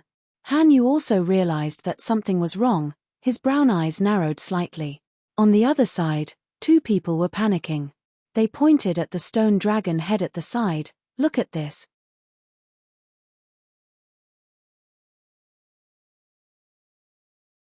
Chapter 312. Looking across the Rao, there were more than 10 faucets with water flowing. The water flow was not rapid, but it was suffocating. Especially when they were surrounded by walls, once they came into contact with water, they would not be far from death. In just a blink of an eye, the water had already reached their calves. Normally, when the water flow was rapid, once it reached the waist, it would be 2 to 3 times more difficult for a human to breathe. When Hellion Vivian was on a mission, she was most worried about encountering such a situation. It would be fine if she was alone, but now she was carrying little bald head in her hand. It was not hard to imagine that this sudden test would not be easy to pass. Most importantly, none of them were prepared. They thought that since the first test had just ended, the second test would come a day later. No one would have thought that in less than the time for half an incense stick to burn, there would be a second test. Hellion Vivian knew that this was Tu Su Feng's way of testing their ability to react on the spot when their bodies were extremely tired and their minds were relaxed. However, she did not expect that Tu Su Feng would go all out with little Seven around. Go back. Yoon Biluo reacted immediately. However, it was obviously too late. The amount of water from the dozens of faucets was far beyond their expectations. However, in the next moment, the water in the dark tunnel gushed up to their waists. Hellion Vivian narrowed her eyes and placed little Seven on a higher spot so that he would not be washed away by the water flow. Han Yu had just untied the net, and when he popped his head out, the water had already reached his neck. Everyone was swimming back crazily. When people were about to die, their first reaction was to register for the test. No one was an exception. Third aunt. The little one did not know how to swim. He frowned and struggled to ask Helly and Vivian, "If there are fishes in the water, I can still live a little longer." Helly and Vivian was speechless. What did this have to do with the presence of fishes? She really did not understand foodies. "You guys, cough, hurry up and leave." Hanyu started to spit out bubbles as he spoke. Helly and Vivian did not speak anymore because the water had reached her eyes. At this moment, the most important thing for people was to maintain their strength. Logically speaking, this was actually a test. That meant that there must be a way out. But that method was definitely not going back. Because if they walked back, Helly and Vivian was not in the mood to think. She could feel that her brain was a little bloated. This was the basic reaction of a human being underwater. Gradually, nothing could be seen in the dark tunnel except for the water. The only thing worth rejoicing about was that the water was very clear, and there was another night pearl in the dark tunnel. However, to keep one's eyes open for an extended period of time was simply a form of torture. Little Seven didn't know how to swim, so she wasn't suited to stay underwater for long. Helly and Vivian gritted her teeth and tried to pull him back. But at this moment, the person who had already walked to the exit swam back. While underwater, he knocked on the wall with all his might, as though he was trying to find an exit. Yoon Biluo's situation was the best. She had raised all the martial chi in her body, and the martial chi was hovering around her, giving her a short time to catch her breath. When the others saw her like this, they also began to follow her example and began to increase the martial chi in their entire body. This method was indeed effective for the time being, but it had a sense of fatality. That was, after using this method, those who lacked martial chi would lose all their strength. Help! There was already a person who couldn't take it anymore. The faint light on his body began to fade, and he desperately reached out his hand. Helly and Vivian didn't have the energy to care about the others. She only dragged the little one. She narrowed her eyes and focused her gaze on the only place that was different. That transparent stone wall. There was no time to look for any mechanism, so she might as well make her move. "With my life, I command the winds and clouds of the world." Helly and Vivian suddenly straightened her body in the water. She hugged Little Seven with her left hand, and slowly exerted force with her right hand. An invisible water current surged into her palm. No one noticed, except for Yuan Ming. This woman had once again broken through his understanding of human beings. Bang! Along with the strong water current, Helly and Vivian punched the transparent stone wall. A cracking sound was heard. In an instant, layers of cracks appeared on the stone wall.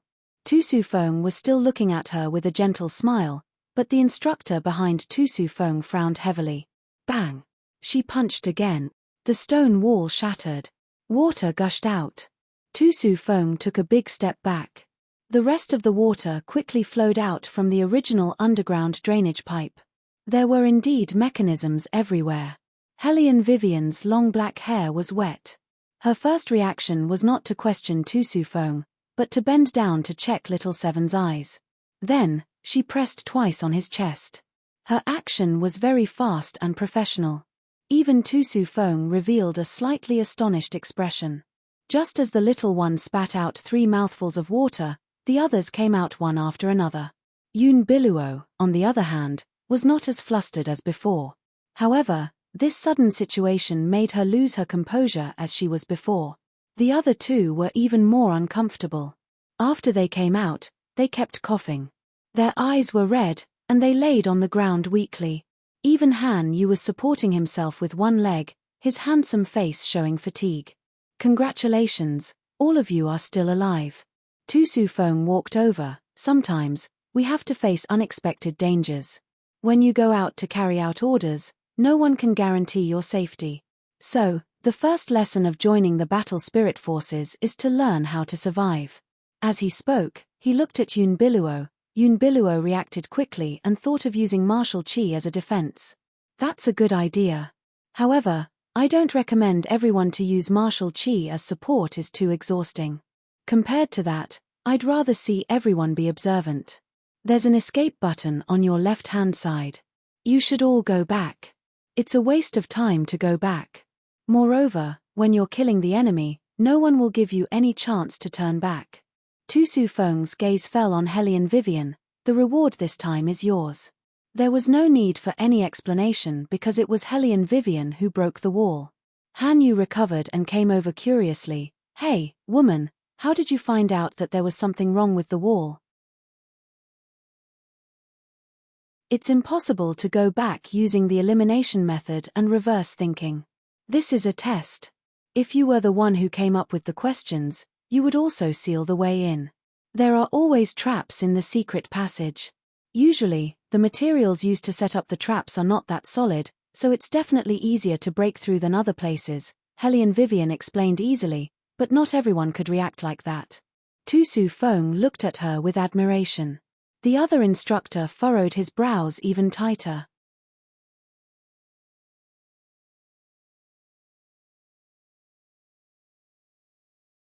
Chapter 313. How could a freshman who had just entered the academy know so many things? Besides, wasn't she the legendary trash in the capital? Although she won the first place in the martial chi competition, her reaction just now did not seem like a freshman who knew nothing. Of course, Tu Su Feng was aware of this. He looked over and said with a gentle voice, "Don't worry, little Seven is fine." He knew what Hellion Vivian was worried about.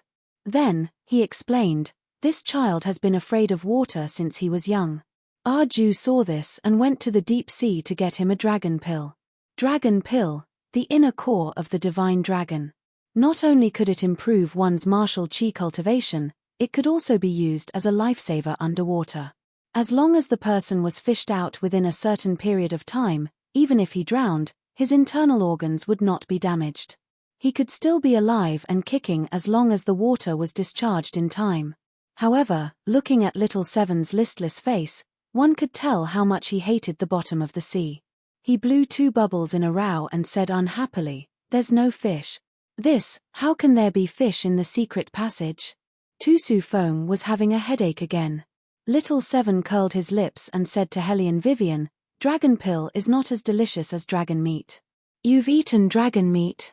Hellion Vivian raised her eyebrows and bent down to brush away the little one's wet black hair. Little Seven nodded. At that time, third brother dragged a dragon back. "I ate it for many days. The meat was so delicious. Dragged a dragon back, dragged a dragon back." A picture appeared in everyone's eyes. The cold and noble third prince with his long sleeves fluttering in the wind dragged a dragon from the deep sea and stepped onto the land. Behind him, thousands of splashes rose up, but no one could do anything to him.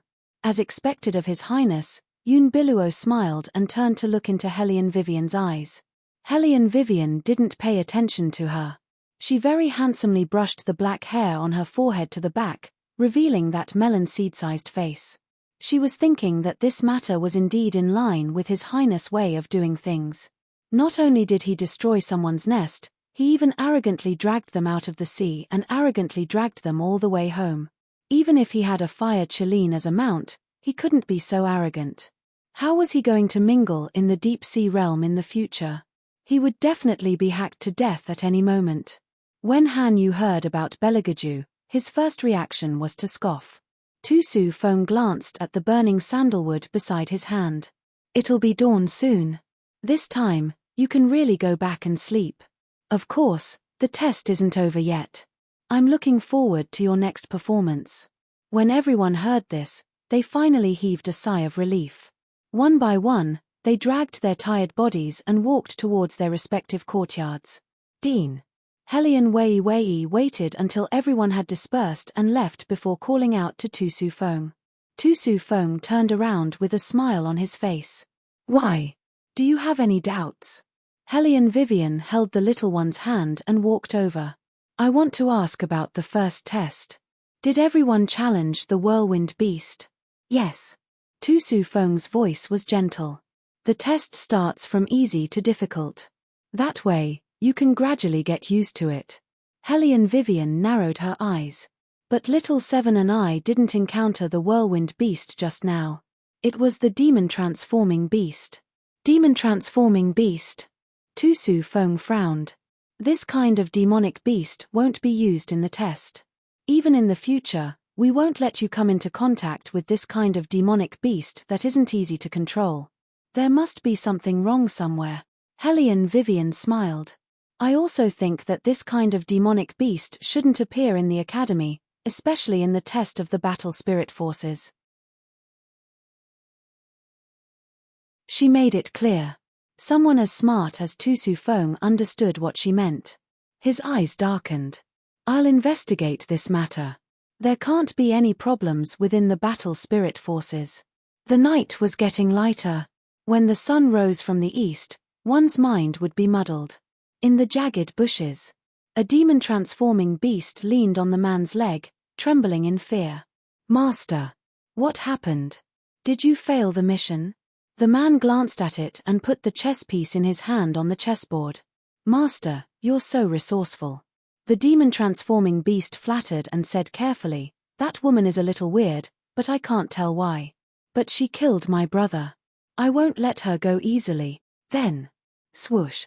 Before the demon-transforming beast could finish its sentence, it was stunned by a chess piece flying toward it. Master, did I ask you to hurt her? The man stood up, and his black eyes were slowly dyed with light. The demon-transforming beast saw that he was staring at it coldly. That look was like a poisonous snake that wouldn't allow anyone to say another word. The demon-transforming beast was so scared that its face changed. Its black claws didn't even dare to move. In the boundless dark night, only the man's gem-like eyes could be seen. Find all the demon-transforming beasts. Since one or two of them have no effect on her, a group of them should have some effect. Soon, the White Academy will let the students learn how to summon their own sacred beasts. We should make our move then. What about Miss Yoon? The demon-transforming beast stretched out its claws. The man quietly put the chess piece where it should be. She has her own things to do. Also, tell her that she can get Beligaju, but don't ruin my plan. Yes. The demon-transforming beast's black shadow fell on the ground. But if we leave the forest of fantasy in large numbers, the battle spirit forces will soon notice the problem. By then, the royal family will hunt us down. The man put the chess piece aside. The royal family will be dealt with by the 4 influential families. What are you afraid of? But the third prince of the royal family has Fire Cheline by his side. If it appears, none of us will be able to escape. Besides, the demon-transforming beast seemed to have recalled something and was very frightened. Master, have you forgotten that we were defeated by that person when you were young? That's why Pa. The black chess piece was put down. The man raised his head. Under the moonlight, only his well-defined chin could be seen. Don't forget that I was not awake at that time. Besides, Yoon Biluo can control him now. That's right. The demon-transforming beast's eyes lit up. Its black shadow fell. Master, you're right. I'm being too careful. I'll go and summon them all now. The man nodded. The silent darkness was like an invisible hand that quietly swallowed up everything. If you're right, we'll create an award next month and share it with everyone. What do you think? WeChat Red Packet?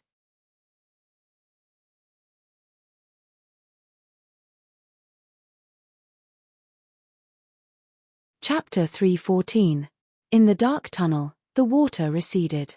Tu Sufeng stood at one side of the stone wall, and on his right side stood another teacher as well. Laro Bai, do you still think that she hasn't joined the battle spirit forces? Tu Sufeng traced the broken stone wall with his finger. This stone wall can't be broken by just anyone. She has secrets that we don't know. The teacher named Laro Bai didn't change his expression, but laughed. This girl is a little out of my expectations. But the test has just begun, let's wait and see. What do you think? Tu Sufeng lowered his eyes. You're right. The test has just begun, but we need to investigate the battle spirit forces internally. Internal investigation? Laro Bai frowned. Why? Tu Sufeng retracted his gaze. Someone used our first test to release the demon-transforming beast into the academy, and I just received a piece of news. Laro Bai's expression changed when he heard the words demon-transforming beast. What news? Someone is killing a large number of sacred beasts. Tu Sufeng looked up. This must be reported to the retired emperor. Laro Bai's thick eyebrows furrowed even tighter. Don't forget, the battle spirit forces can't get involved in the competition between the 4 great clans and the imperial family. This is a rule that has been set since the beginning. The reason why the battle spirit forces can exist for so long is because of their independence. Do you still remember what the old man said when he was alive? Tu Sufeng glanced at him. The independence of the battle spirit forces comes from the fact that they are not affected by other forces. This matter should be dealt with accordingly. Then I don't understand why you want to tell the retired emperor and not the elders of the 4 families. With their cooperation, this matter should be handled better. Laro Bai's suggestion was very pertinent. However, Tu Sufeng had his own considerations. There are some things that I can't tell you now, but it's not appropriate to ask the 4 influential families for help this time. As he spoke, he paused and continued, also, the Hidden Army's military seal is in Helion Wei Wei's hands. What? This was what shocked Laro Bai the most. Almost everyone thought that the Hidden Army had disappeared with the defeat of the Helion family. How did this military seal appear in Helion Vivian's hands? Tu Sufeng's eyes were warm. Before the old man died, he said that the battle spirit forces, or the Hidden Army, would be able to lead the entire Hidden Army as long as the successor of the General Manor passed the test. Ever since the old man passed away, the Helion clan has fallen into a period of decline. We have always appeared in front of the world as the battle spirit army. Now that the military seal has appeared, the leaderless group of us can finally see the light of day again. Early in the morning, water droplets slid down the wide leaves. Qing Zhon stood in front of the door anxiously. She frowned as she looked at the sky that was getting brighter. She was usually very calm and didn't talk much. If she hadn't encountered something, she wouldn't have behaved like this. The main reason was that the Princess Consort had been missing since last night. In addition, His Highness had sent so many people to search the entire White Academy, but they still couldn't find the Princess Consort. According to His Highness's temperament, if he really found the Princess Consort, who knew how he would treat her? A gust of wind blew, rustling the branches. The green bamboo forest swayed with the wind. The sunlight shone on the sandalwood table, and the red rose petals were like sweet blood. Every minute and every second was incomparably long. The man supported the table with one hand lazily, and the other hand played with the petals wantonly. His light-colored pupils emitted light, and he smiled coldly. She hasn't come back yet. None of the shadows dared to speak. Just yesterday, they were shocked by His Highness' anger to the point that their internal organs hurt. Beligaju held his chin elegantly, and the black tassels on his sleeve covered the mocking smile at the corner of his mouth. Tell me, if you can't even find a person, why should I keep you? Your Highness. Shadow suddenly opened his mouth. He wasn't worried about himself. What he was worried about was that since last night, the ruthlessness in his master's nature seemed to have been completely ignited. Retired Emperor once said that His Highness could do anything, but he must be stopped before his eyes turned red from killing, otherwise, there would really be rivers of blood everywhere. What? The tone of Bailey Jiaoju's voice was indifferent as he raised the teacup beside him and lightly shook it. The side of his devilishly pale face was indescribably charming and handsome. Shadow, in the end, your words can make me a little happier. Otherwise, get lost immediately. The last word "get lost" was said very coldly. Shadow knew better than anyone how many Shadow Guard's master had crippled in this one night. Shadow knelt on one knee on the ground, his forehead full of cold sweat. According to Princess Consort's temperament, she wouldn't just leave like this. She still hasn't taken back the Helion family. Moreover, when Princess Consort left, it seemed like she had something to do. It didn't seem like she had completely left.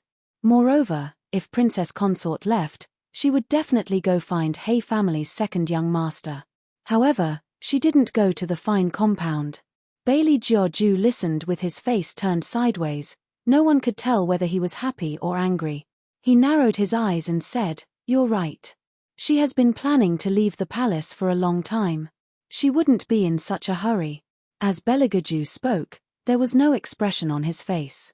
His left hand that was placed on the sandalwood table couldn't help but clench into an iron fist.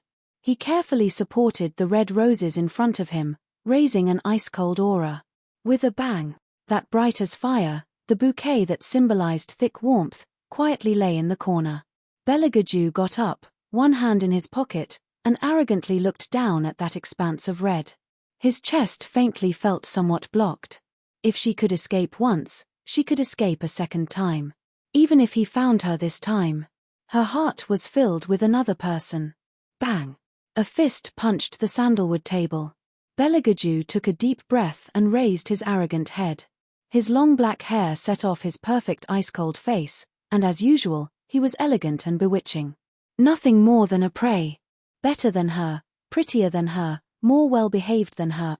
The noble third prince turned around and gradually disappeared behind the screen, faintly revealing a loneliness that made people unable to shift their gazes away. He took off his white outer robe as he walked, along with the white cloth wrapped around his hand, and casually threw it on the large bed. His eyes, as deep as the night, emitted a faint ice-cold aura, but also carried a loneliness that even he didn't understand. Fire Chalene was the person closest to him, so naturally, it could detect a little bit of his emotions. Master, have you ever thought about it? Perhaps, to you, that woman isn't as simple as a prey? Belagaju's eyes were cold. If she isn't a prey, then what is? You didn't treat your prey like this before. Fire Chalene stroked its handsome fur while muttering. For example, when he treated it, a whole month of vegetable leaves, did he think that he was feeding a dog? Even if he was feeding a dog, he wouldn't eat it.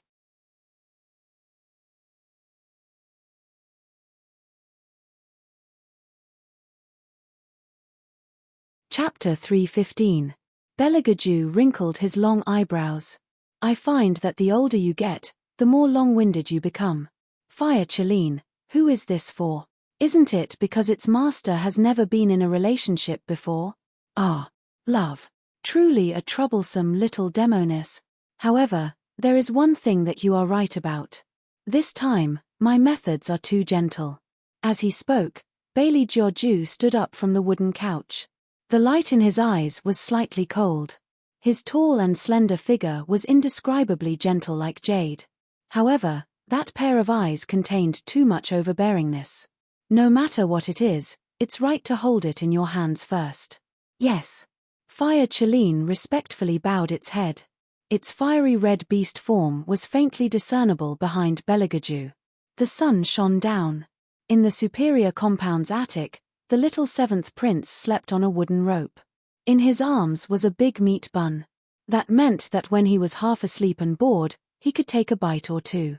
Hellion Vivian sat in front of the window and lazily stretched. She held her chin as she thought about something. Her body was very tired, but her mind was very clear. Her lower abdomen still hurt, especially after coming out of the water. She kept falling down. Woman, your body isn't very good right now. I suggest that you stay by the third prince's side. Think about it, you still need at least, 3 times. That's right, 3 times. Yuan Ming devilishly hooked his lips. Little White transformed into the shape of a white cat and lazily paced on the ground. It was cold and arrogant. What 3 times? Yuan Ming's smile deepened. Of course it's dual cultivation. Dual cultivation? Little White's face froze. Its brows tightly knitted as it looked at Hellion Vivian. Hellion Vivian waved her hand. When the time comes, we will think of a way to solve it. There are still 16 days. Yuan Ming reminded her with a smile. Hellion Vivian unhurriedly nodded. That's why we need to solve everything in 16 days. As she spoke, she picked up the invitation that Tu Su Feng instructed someone to deliver. On it was clearly written that the third test would be held in the academy. At that time, all of the new students would be in the center of the courtyard and begin to learn how to contract with their own spirit beast. At that time, they would need to be prepared for the arrival of the test. He wondered what the content of the test would be. Hellion Vivian put away the invitation and looked at the color of the sky outside. It's about time. The students from the superior compound are also starting to head to the courtyard. Xiaobai, Go wake Xiaoqi up. We'll tidy up a bit and head to the courtyard. All right. Little White replied coldly. When she walked past Helly and Vivian, she added, the matter with the battle spirit forces won't be resolved so quickly. When you're looking for spirit beasts, keep an eye on them. If anything happens, bite your finger and summon me. Helly and Vivian nodded and narrowed her eyes. It seemed that even Little White had felt it. The White Academy's sky was about to change. Rumble. A clap of thunder rang out. Large raindrops fell on the green stone tiles. The man held a folded umbrella and stood under the dim light as if he was waiting for someone. Yoon Biluo, who was walking forward with the help of a maid, paused her steps and ordered the person beside her, "You go somewhere else first." "Yes, Miss Yoon." The maid retreated quickly. Yoon Biluo walked up and saw that there was no one around. Then, she knelt on one knee. "Master, get up." The man turned around.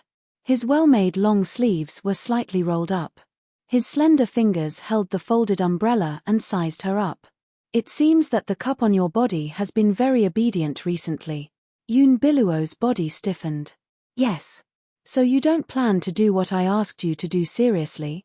The man raised his head and looked at her. There was an evil aura at the corner of his mouth that did not match his face. "Do you think that you'll have nothing to worry about once you've established a relationship with the Murong family? Biluo, you're too naive." As he spoke, the man's pupils shrank. Yoon Biluo curled into a ball in pain. The sweat on her forehead overflowed. "I didn't think so. It's just that it's too difficult to send a message to the palace now. The retired emperor is still there. That old thing has never liked me. If he knows that I'm still alive, he'll definitely kill me. It seems that you really don't know." The man looked at her lightly. Yoon Biluo calmed the pain. "Know what? Beligaju is in the White Academy." The man glanced at the noisy crowd nearby. Yoon Biluo's face was filled with surprise. "He's here. Why didn't Heiju tell me?" Of course, an ordinary death attendant wouldn't know. The man paused, his eyes gleaming. Besides, he won't tolerate a servant breaking the rules.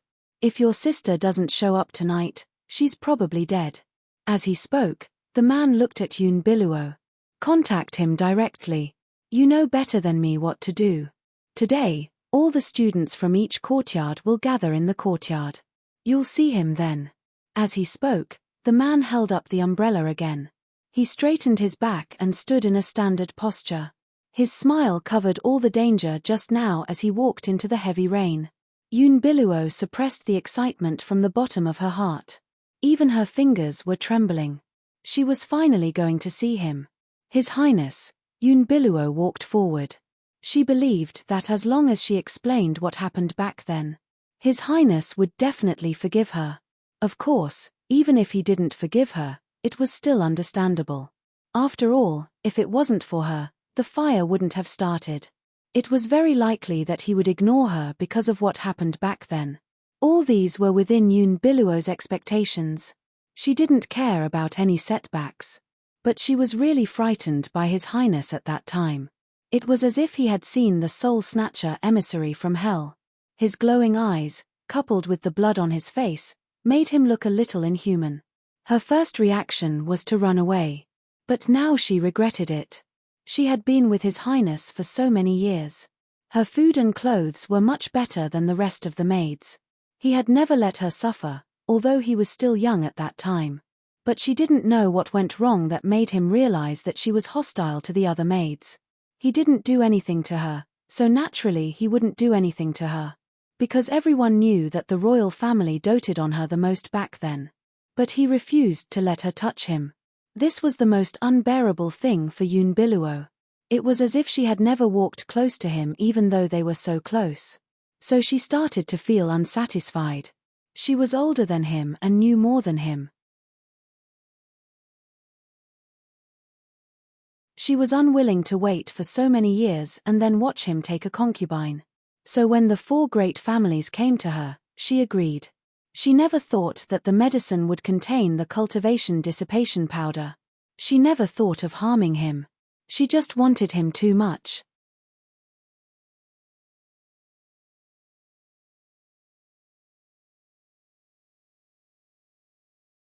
Chapter 316. Yoon Biluo calmed down her emotions and walked towards the center of the courtyard. All the students from the 4 courtyards were gathered in the center of the courtyard. This reminded Hellion Vivian of the time when she watched Harry Potter's movie, especially since they were going to contract the spirit beasts today. Every student was dressed in green and white robes, and they stood in their own courtyard in a square formation. The teachers stood at the front and explained in detail what to pay attention to. After all, even the spirit beasts would be aggressive if they were provoked. Hence, the beast taming technique became a big challenge at this time. Hellion Vivian sent Little Seven to the superior compound's courtyard first. Yoon Biluo saw her as soon as she arrived. She smiled faintly and took a step forward, looking at Hellion Vivian. Her voice was so soft that only the 2 of them could hear. "I heard that His Highness is in the White Academy." Hellion Vivian stopped absent-mindedly and looked up slowly. Her voice was calm, and then, "There is nothing else." Yoon Biluo was very polite and even had a smile on her face. "This was where she was better than Hellion Jiaowa. I just want to know how much Miss Weiwei knows about His Highness." Hellion Vivian looked at her. Her eyes were deep. At that moment, Yoon Biluo thought that all her thoughts were seen through. It was a very bad feeling, just like when she was in front of the retired emperor. No matter how glamorous she was, the retired emperor only treated her as a servant girl and did not allow her to get close to His Highness. Yoon Biluo lowered her eyes and continued, "He will treat anyone as his prey if he is interested in them. I think Qing Zhon must have told Miss Weiwei about my past with His Highness. I don't know if I am right. I did something wrong in the past and His Highness could not let it go. Now that I am back, I don't want to hurt Miss Weiwei, but His Highness will always have his choice." After that, she made way for Hellion Vivian. She was so gentle, polite, and harmless. Hellion Vivian raised her eyebrows and walked past her. Her lower abdomen was still hurting. She did not know what the test was about, but she was not in the mood to discuss these things with Yoon Biluo. Furthermore, there was one thing that he had to admit. Beligaju did treat her like a prey. "Woman, this Yoon Biluo is not simple." Xiao Bai narrowed his eyes. "I keep feeling that there's an indescribable aura on her. Be careful." Hellion Wei grunted and found a place to sit down. Yoon Biluo looked at her from afar and smiled gently. In her heart, she never thought that Hellion Vivian was a threat. Although His Highness married her, Heizhu also said that it was only to deal with the retired emperor. The other young ladies of the superior compound also thought this way. Therefore, when he saw the confrontation between Yoon Biluo and Hellion Vivian, even though Hellion Vivian was now the 3rd princess consort, he or she was on Yoon Biluo's side. No, to be more precise, they were on the Hellion Jiaowa side. When Hellion Jiaowa introduced Yoon Biluo to them, she said that this person's identity was not ordinary. A person who could make Hellion Jiaowa treat her with respect might be a princess from some family.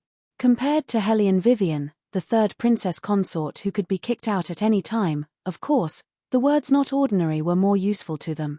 "Sister Yoon, some people are like this. They don't like to talk to beautiful people when they're ugly. The most terrible thing about this person is jealousy." "Who says so?" "Sister Yoon, you have to be more careful. Her identity is different from before. If she wants to scratch someone's face, the first person she will look for is Sister Yoon. Sister Yoon was brought in by the elders. She's not someone she can touch as she pleases. Sisters, let's not talk about that person anymore. We'll be summoning the spirit beasts later."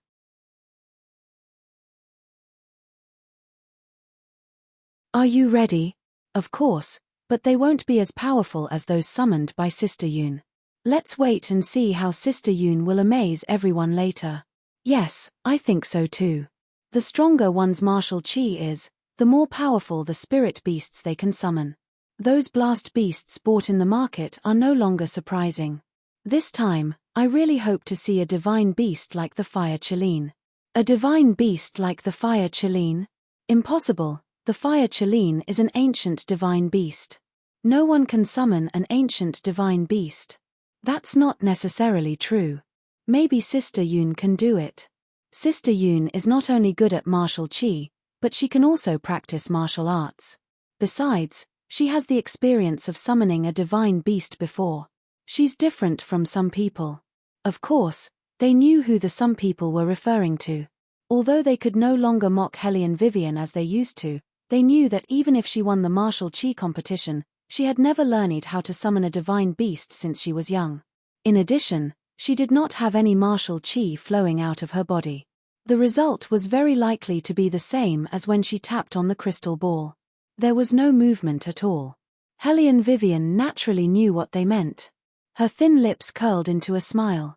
If those people looked closely, they would notice the mockery in it. She stood with her legs slightly crossed. Her posture was just like her, delicate and handsome from the inside out. When Jing Wushuang walked over, he saw this scene. Her figure was as gentle as jade. Naturally, those women could not continue being sarcastic. They quickly changed the topic and said that they were going to the temple to pray for peace for the people. Hellion Jiao's eyes turned red when she talked about where people were suffering.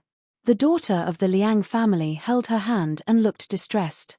Even Yun Biluo frowned slightly and sighed. It seemed that compared to them, Hellion Vivian was the evil person who had nothing to do with her. It was inevitable that it was funny. It was easy to save the people from the abyss of suffering. If they ate less bird's nest, they would have enough for an ordinary family's monthly living expenses. No one stipulated that one had to help the other. However, some people liked to do this.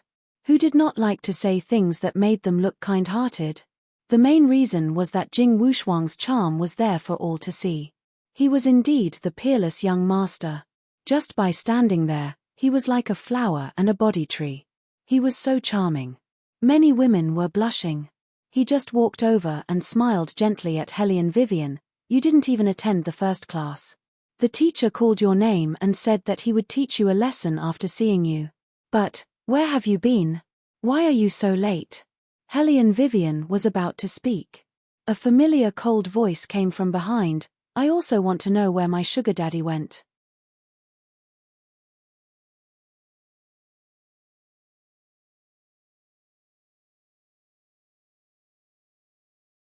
Chapter 317. There was only one thought in Hellion Vivian's mind. That would be, bad. She coughed softly before she turned around. Bailey Jiaoju had already strolled in. His long legs were long and slender, and he wore a fur cloak. Unexpectedly, he was dressed in an expensive black outfit. He looked like a noble young master from a painting. His sleeves were embroidered with floating clouds using black thread, and a silver button was buttoned. He had a grave and stern look that was different from the past. When one got closer, one could smell the residual smell of ice and snow on his body. Why aren't you talking? He looked at her condescendingly.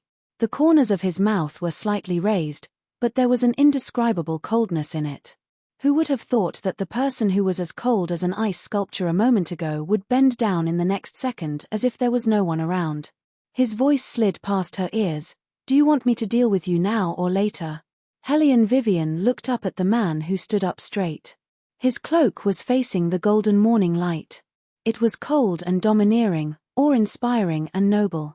Many ladies who were secretly watching him blushed. They could not help but look again and again. His godlike indifference was still the same. That kind of temperament that had been cultivated over the years and was used to controlling power was simply his unique edge. It should be easy for Yun Biluo to recognize him. As expected. Ever since Beligaju appeared, Yun Biluo was completely stunned. Yun Biluo was obviously stunned. She stared at Bailey Jiaoju with a lingering gaze. However, the teachers did not give her any chance to speak. They pushed up the reading glasses on their faces and announced, from now on, you will be in groups of 10 and start summoning your spirit beasts. Due to the relative danger of this lesson, the students from the superior compound will lead the students from the inferior compound while the students from the fine compound will lead the students from the good compound. According to your serial number, you will choose which group to stand in. Upon hearing that, Hellion Vivian smiled. She looked up at Beligaju and said, why don't we line up first? Under the bright light, Bailey Jiaoju coldly looked at her. His eyes were deep and serene as he leaned on the side with an evil smile. That posture was so wanton and unrestrained.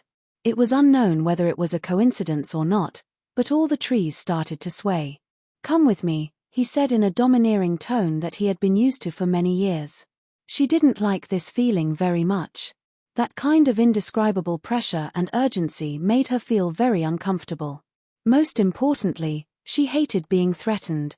Hellion Vivian glanced at Ying behind him. She didn't say anything and just walked over. Her idea was very simple. She would wait for him to finish sorting out his matters before coming back to talk to her. When she saw him rush out yesterday, she knew that Yunbiluo treated him differently. However, why was there still no result? Or perhaps he really wanted her to continue being Yunbiluo's shield?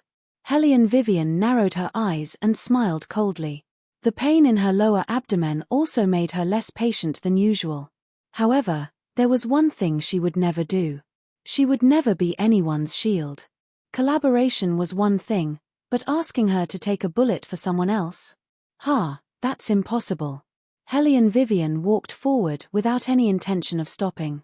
Belagaju's gaze became colder and colder. He clenched his fists under his long sleeves.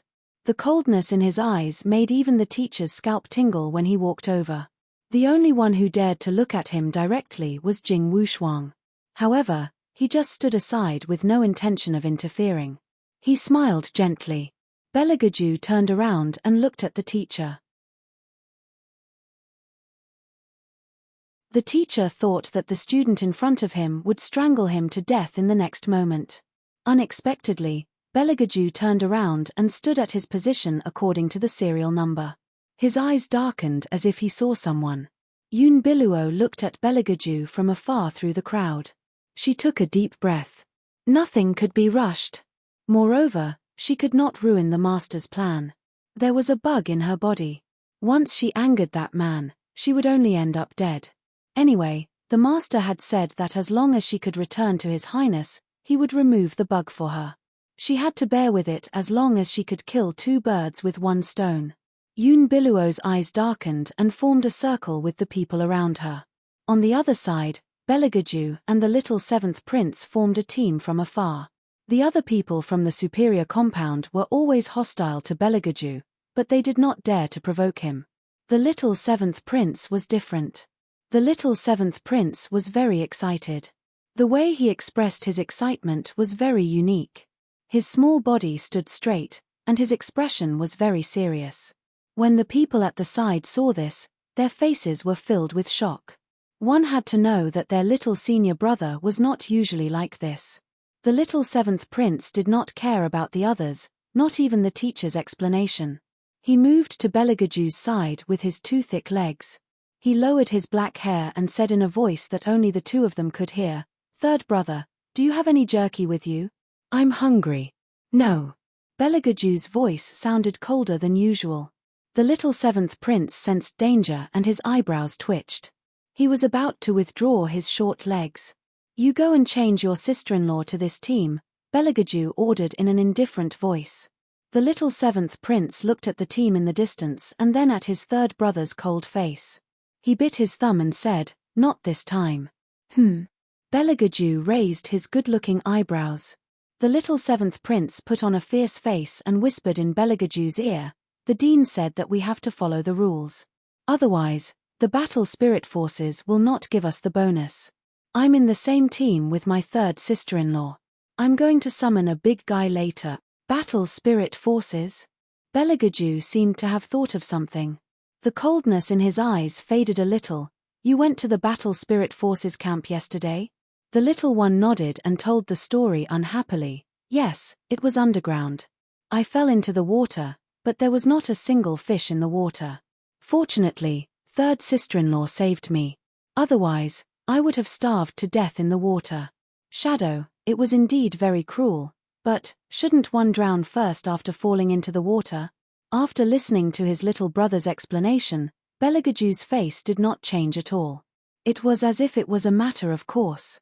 This made the little one feel more and more that a place without fish could not be called water at all. Also, we encountered a very cunning demonic beast. The dean said it was a test. The little 7th prince narrowed his tiger eyes, That demonic beast came out from underground. At first, it did not have a shape. It wanted to attack me and my third sister-in-law. My third sister-in-law killed one of them. The other one is now nowhere to be found. Fire Chalene heard this and suddenly said, "It's the demon-transforming beast. Master, someone must have entered the White Academy. It's not easy to summon these demonic beasts."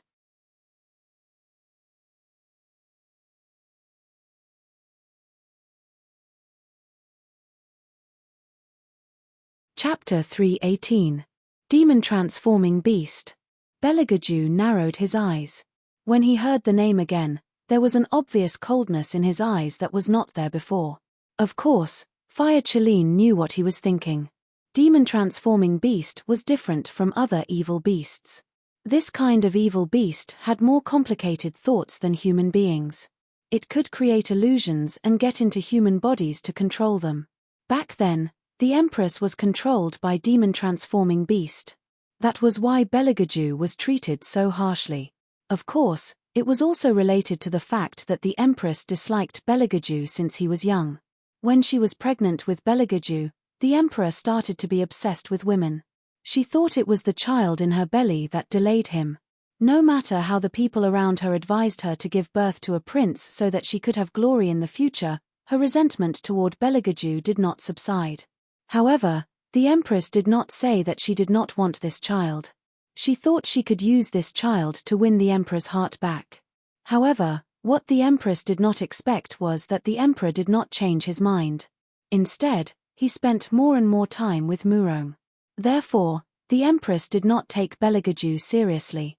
She thought that giving birth to a prince was equivalent to not giving birth at all. In the future, no matter how outstanding Beligaju was, he was greatly discounted in her eyes. The Empress only had the Emperor in her heart. It was difficult for her to care about other people. It was the same even if that person was her own son. Therefore, this gave demon-transforming beast a chance to invade and control a person with inner demons. It was easier than controlling other people. That day, the Empress called Beligaju to the palace and called him a good-for-nothing. Then, she pounced on him. Although its appearance and His Highness's sharp eyes scared the demon-transforming beast away, the damage was done. The Empress thought it was Beligaju who wanted to hurt her. The scissors fell and cut Beligaju's face. Blood was everywhere. Fire Chalene knew that it was not that its master could not dodge the scissors. It was because he thought it was the closest person to him. Because of this, the Empress feared him and sent him out of the palace. In less than a year, the Empress died. It was said that her body was too weak. Fire Chalene knew that its master had a bad childhood. However, the more the master was like this, the more it needed. Therefore, it had no opinion on what the Empress had done. But now, the demon-transforming beast appeared again. The Fire Chalene stretched out its claws and furrowed its eyebrows. Beligaju, on the other hand, was thinking about something else. His eyes turned cold as he ordered the person beside him, "Go and find out what the Battle Spirit Forces has been up to recently." Shadow respectfully bowed his head and retreated. The headmaster stood in front and announced loudly, "The test begins." He didn't know if it was a small world, or if it was just a coincidence. Hellion Vivian and Yun Biluo were assigned to the same team. Amidst the continuous laughter, he had already intentionally or unintentionally started to glance in Wei Wei's direction. That kind of gaze was already very obvious. It was nothing more than a ridicule waiting to watch a good show. Qing Zhon saw this scene when she walked over quickly. She did not interrupt the headmaster who was teaching the method of summoning the sacred beast. But when she saw Yun Biluo smile again, she swallowed all her words. She thought that Yun Biluo did not know that Beligaju was in the academy. She wanted to talk to Hellion Vivian after passing the test. Yun Biluo saw through her little hesitation. They were both death servants, so she knew better than Qing Zhon what this girl was thinking when she grew up. Perhaps in front of others, death servants would hide their emotions well. But Yun Biluo's advantage was that she could see through such concealment. Yun Biluo smiled, but her eyes darkened. Thinking about it, she had only left for a short while, But this girl's heart was completely biased towards an outsider. Heiju might not know that His Highness was in the White Academy, but as Hellion Vivian's personal maid, how could she not know where His Highness was? She just didn't want to tell her. Be it Qing Zhon or Shadow. They were all the same. Yun Biluo turned her gaze and looked at Hellion Vivian. The headmaster had finished introducing the things that everyone should pay attention to. He said to Yun Biluo, "Biluo, give everyone a demonstration first." "Yes." Yun Biluo stepped forward. Her beautiful face always gave people an indescribable sense of intimacy. She moved her fingers and a long sword appeared in her palm. The long sword was glowing. Coupled with her long sleeves that fluttered in the air, she looked like a fairy descending from the ninth heaven. Every move of hers attracted the attention of the headmaster and the students. Hellion Jiao watched this scene and the corners of her mouth curved upwards. She pretended to inadvertently brush past Hellion Wei, her voice carrying a thick sense of ridicule. "You think that because you're married to the third prince, you're truly free of worries. Open your eyes wide and look carefully.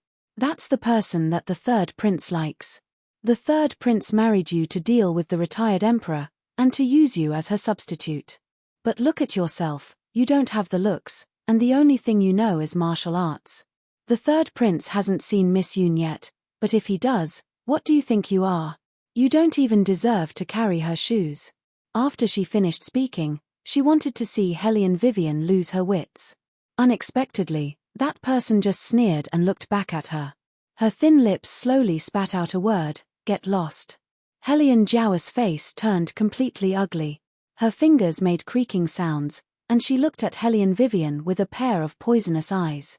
Hellion Wei curved her thin lips, as if she was indifferent enough to infuriate someone to death. "Let's see who will have the last laugh." Hellion Jiao waved her long sleeves and walked to the headmaster's side. Yun Biluo held the long sword with her fingers. She glanced at Hellion Vivian intentionally and said, "Wake up." A rumbling sound was heard. Something in the forest of fantasy at the back of the mountain seemed to be summoned, and there was a roaring sound. Just by the sound, one could tell that it was a big guy. The onlookers looked at each other and looked at Yun Biluo with admiration. Even the headmaster stroked his long beard and nodded with satisfaction. Yun Biluo lifted her long sleeves and said, "Rise." The roaring sound became more and more obvious. It came from afar and approached. A pair of crimson wings flew up from the forest, then skimmed over the roof and stopped firmly in front of Yun Biluo. "It's a double-winged beast. God, I haven't seen such a huge double-winged beast. Look, its whole body is on fire.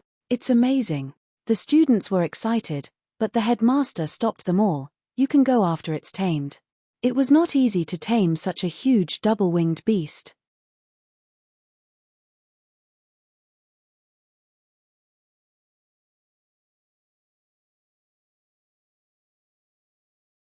Chapter 319.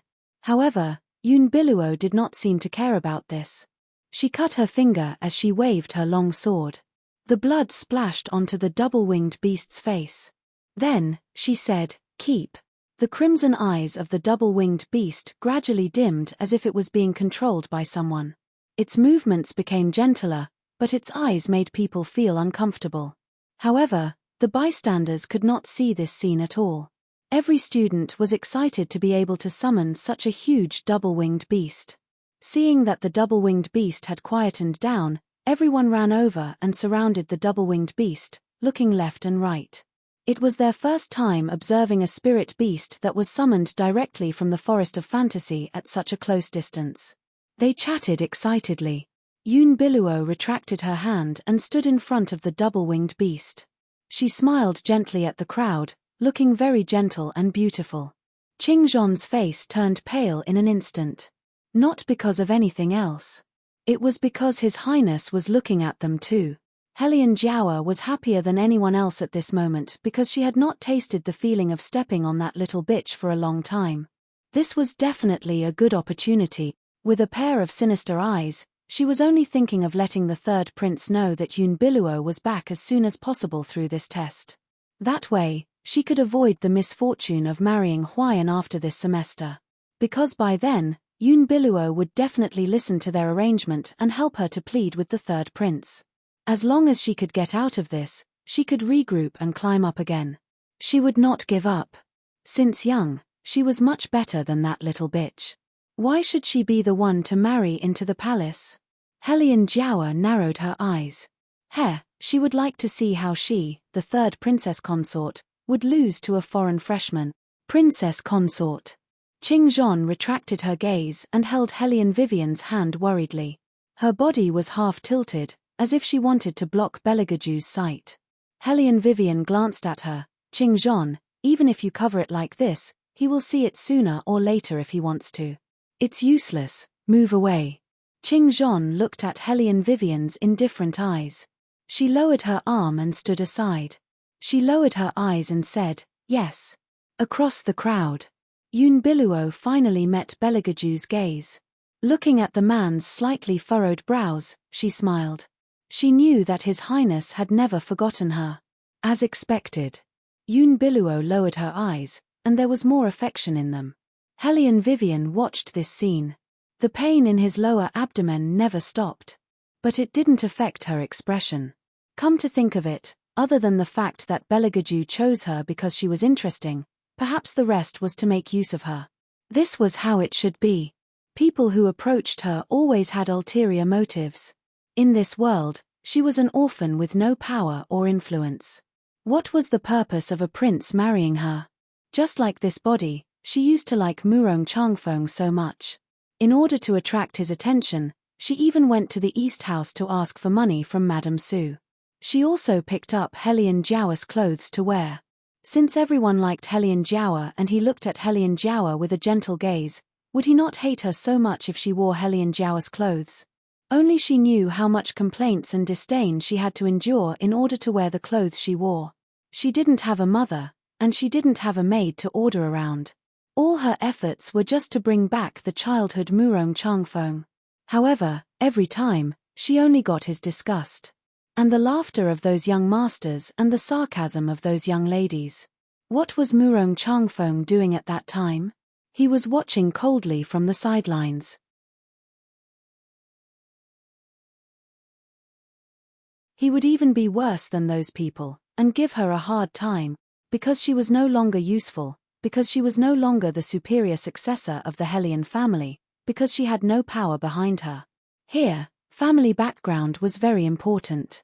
When Belegaju chose her, it was probably because of her tattered family background.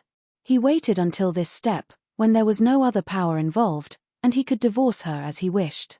If he married another young lady from a prestigious family, he would have to deal with so many trivial matters. It was undeniable that Belegaju had a good plan. But things weren't so long-winded. She had already said that if he needed, she could give up her position to the person in his heart at any time. What's more, the two of them had agreed to cooperate from the very beginning. She had been doing business for so many years, and there was nothing that she didn't follow the rules in. He really didn't understand her. Helian Vivian retracted her gaze and saw Yoon Biluo seemingly smiling at her. The rest were waiting to see how she was going to summon the spirit beasts. The last time she entered the Forest of Fantasy, she had the help of the royal family, otherwise she wouldn't have come out safely. This time, it was different from the Forest of Fantasy. The spirit beasts that were summoned were generally more ferocious than those in the Forest of Fantasy. Most importantly, not everyone could summon the spirit beasts here. There were already a few people in the inferior compound who couldn't summon the spirit beasts, and even some of the people in the good compound with poor qualifications could only sigh. In comparison, the probability of Helian Vivian summoning the spirit beasts was very low. But the next one to be summoned was not Helian Vivian. It was Jing Wushuang. He put one hand in front of his pale lips and coughed softly. Facing the admiring eyes, he smiled warmly at the teacher. Teacher, although my meridians are still there, I couldn't practice martial arts since I was young, let alone summon the spirit beasts. So I won't waste your time, let the next person start. Couldn't practice martial arts since you were young? The teacher looked at him, who had a dignified appearance and was knowledgeable, and shook his head regretfully. The dean did tell me about your situation, so you can only watch from the side. If you're too tired, just tell me. Okay. Jing Wushuang was always reserved. After this conversation, almost everyone knew that this jade-like handsome freshman was sick and had no offensive power. The male students breathed a sigh of relief. They were really worried that there would be another one like the two powerful bastards from the inferior compound. It seemed that the freshman this time was very ordinary except for his face. The male students nodded satisfactorily and turned back to continue summoning the spirit beasts. If that's the case, then the next student will summon directly, the teacher said calmly. The next student was Hellion Vivian.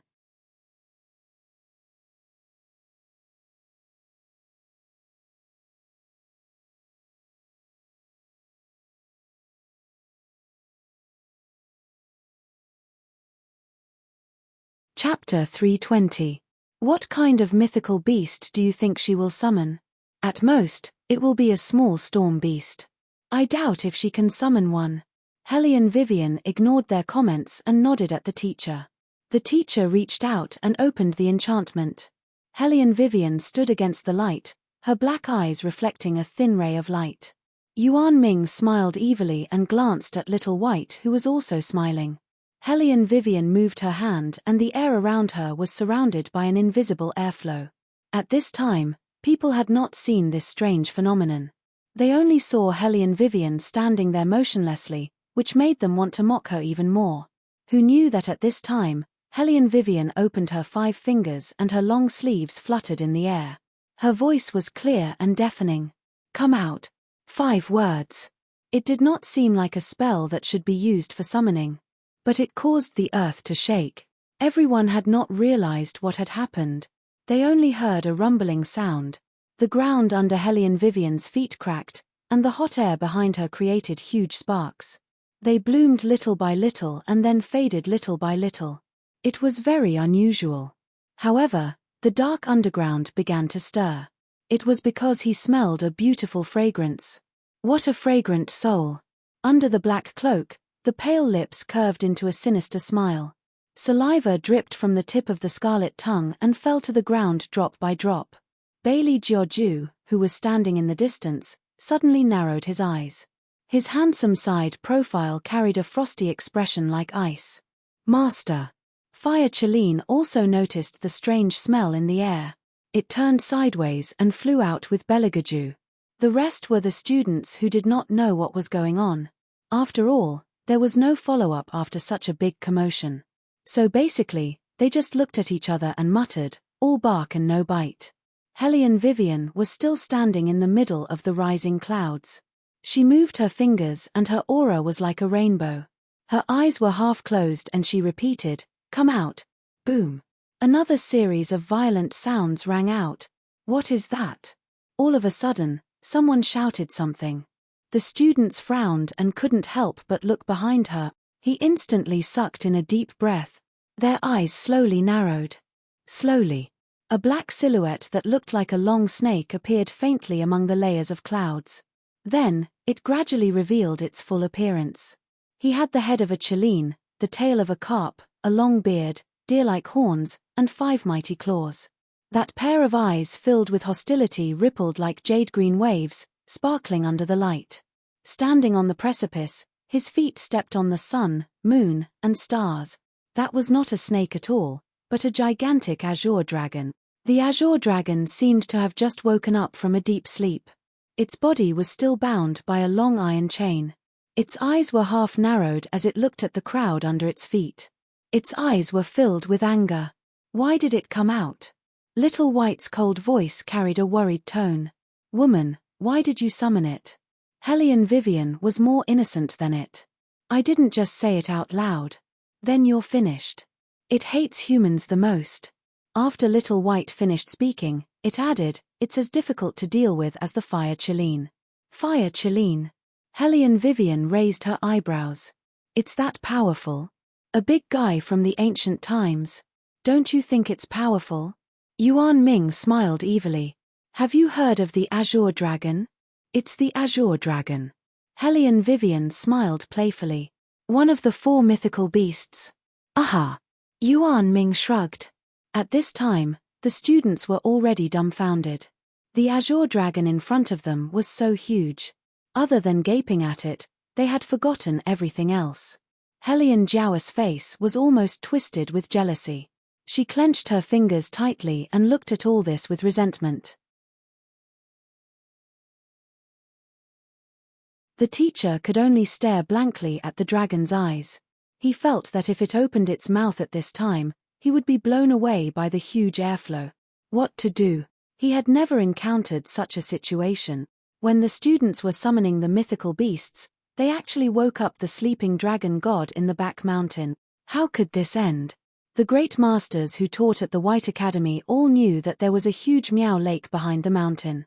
It was so deep that the bottom could not be seen. Regardless of whether it was dry all year round, it did not affect the growth of rare flowers and plants. It was all because there was a huge azure dragon lying in the lake. For so many years, the azure dragon had been sleeping in the back mountain. Today, it woke up. To be more precise, it was awakened by the noise. The azure dragon looked at the humans who were as small as ants and then turned its head. Its eyes met with Helian Vivian's eyes that did not show any resistance. The azure dragon's eyes narrowed slightly. Was it this little thing that woke it up? What was that behind her? A white cat. Ah, the descendant of Bai Zi. And the other one? The azure dragon frowned. It was a demon. Now humans dared to fight demons. Interesting. However, didn't she know that it hated it when people disturbed its sleep? The huge azure dragon coldly retracted its gaze and was about to teach this human a lesson. Then, he saw a small person running towards him from underneath his feet. The little man's bald head patted his claws and said confidently, "Such a big dragon, it must be delicious to eat." The azure dragon, everyone, oh no. Where did young Uncle Master go? The teacher was the first to react. He covered his face as if he was about to collapse. No dragon could tolerate it when it heard that someone wanted to eat it. Moreover, young Uncle Master, you naughty child. Of all things to eat, you just had to eat the dragon god. How did the dean teach you? It's okay to bully us usually, but this is the dragon god, the dragon god. How are you going to eat it? Braised? Steamed? Little bald head studied for a while before he realized that his invincible third brother was not standing beside him. The little person was a little confused, but this did not affect his pursuit of delicacies. He squatted down and poked the dragon claws with his fingers. His fierce little face was full of seriousness. How do I eat it? The teacher took a deep breath. He had no choice but to wave his sleeves. All students, step back. The azure dragon would definitely be angry. Yun Biluo stood among the students and her eyes slowly widened. The Helian Jiao pretended to be weak and took a deep breath. My eldest sister is used to being careless. This time she summoned something, but she got herself into big trouble. Upon hearing this, everyone's shock when they first saw the azure dragon was replaced by a faint disgust.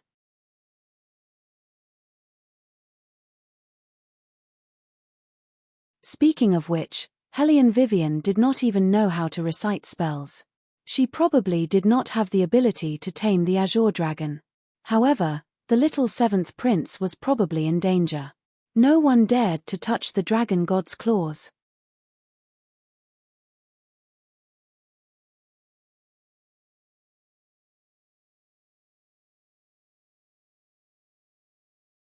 Chapter 321. However, at this moment, in a flash, Helian Wei carried the little seventh prince over. With a light tap of her toes, she retreated a few meters backward. Then, she straightened her body and looked at the green dragon indifferently. The azure dragon had laughed coldly when it heard that someone wanted to eat it. It reached out its claws and wanted to crush the person. Now that it saw that someone had snatched its prey, its eyes revealed a murderous glint. However, as an ancient divine beast, it was naturally more polite than other spiritual beasts. Before killing someone, it had to be polite before resorting to force. Human. The azure dragon looked at Helian Vivian and slowly opened its mouth. Let go of the little guy and I'll forgive you for waking me up. Otherwise, I'll crush both of you into meat patties. Helian Vivian raised her eyebrows and realized that the azure dragon was using consciousness to communicate. She narrowed her eyes and said, "I'm very sorry for waking you up. You can see that our academy is conducting a summoning test. I don't know what happened, but I've summoned you. I can apologize for that, but I can't hand this little guy over to you. Human, you're very bold. However," the azure dragon waved its huge tail and laughed coldly, "no one has ever dared to escape from my wrath." As it spoke, its huge claws descended. When it landed on the ground, the entire academy seemed to shake. The students were thrown into disarray by this attack. Some fell, while others dropped their belongings. Hellion Vivian quickly dodged with the little guy in her arms. When the azure dragon raised its claws, it glanced at the ground again. With a scornful look, it stomped down again. Hellion Vivian thought that she would be able to escape this time as well. She did not expect that the azure dragon's claws would carry such a strong murderous aura. Even though Hellion Wei managed to avoid being trampled by the claws, her internal organs were also shaken by the baleful aura. Her whole body also followed and fell downwards. The azure dragon thought that she was definitely going to die this time. It was about to follow up with a second stomp. Swoosh! Hellion Vivian quickly got up. She held the umbrella with her fingers and flew into the air. Then, she swooped down and put the little guy down. Then, she turned around beautifully. Her left hand grabbed the iron chain that was imprisoning the azure dragon. Roar! A dragon's roar. Everyone covered their ears. Lightning flashed and thunder rumbled. Even the wind and clouds were churning. However, Hellion Wei stood upright in the middle of the whirlpool, her hand still gripping that long iron chain, without the slightest intention of letting go. The azure dragon turned its head to the side, wanting to get rid of her, but unknowingly, she was already riding on its body. "Hey, boss dragon, do you want to get rid of this iron chain?" Hellion Wei sat on the dragon's back with bloodstains at the corner of her mouth, but her expression was more excited than ever. "If you want, I can help you undo it, but there is one condition. You must obey my orders." The azure dragon coldly snorted, "Human, are you dreaming? Do you know what this iron chain is made of? It's made of the ultimate black ice iron. It's engraved with the seal of an ancient god. Can you undo it? The seal only works on beasts. I'm not a beast." Hellion Vivian's thin lips curled up. "Also, this iron chain is not that difficult to undo. Any cold weapon has its button. You just need to find it." The azure dragon was silent for a while. "A long time ago, I swore that I would only be loyal to one person. Although that person has disappeared, I'm still waiting for him. So, I can't obey your orders." "That's easy." Hellion Vivian wiped the back of her hand. "We don't need to sign a contract. You only need to help me 3 times. After that, I'll let you go and find your master. You're trapped here."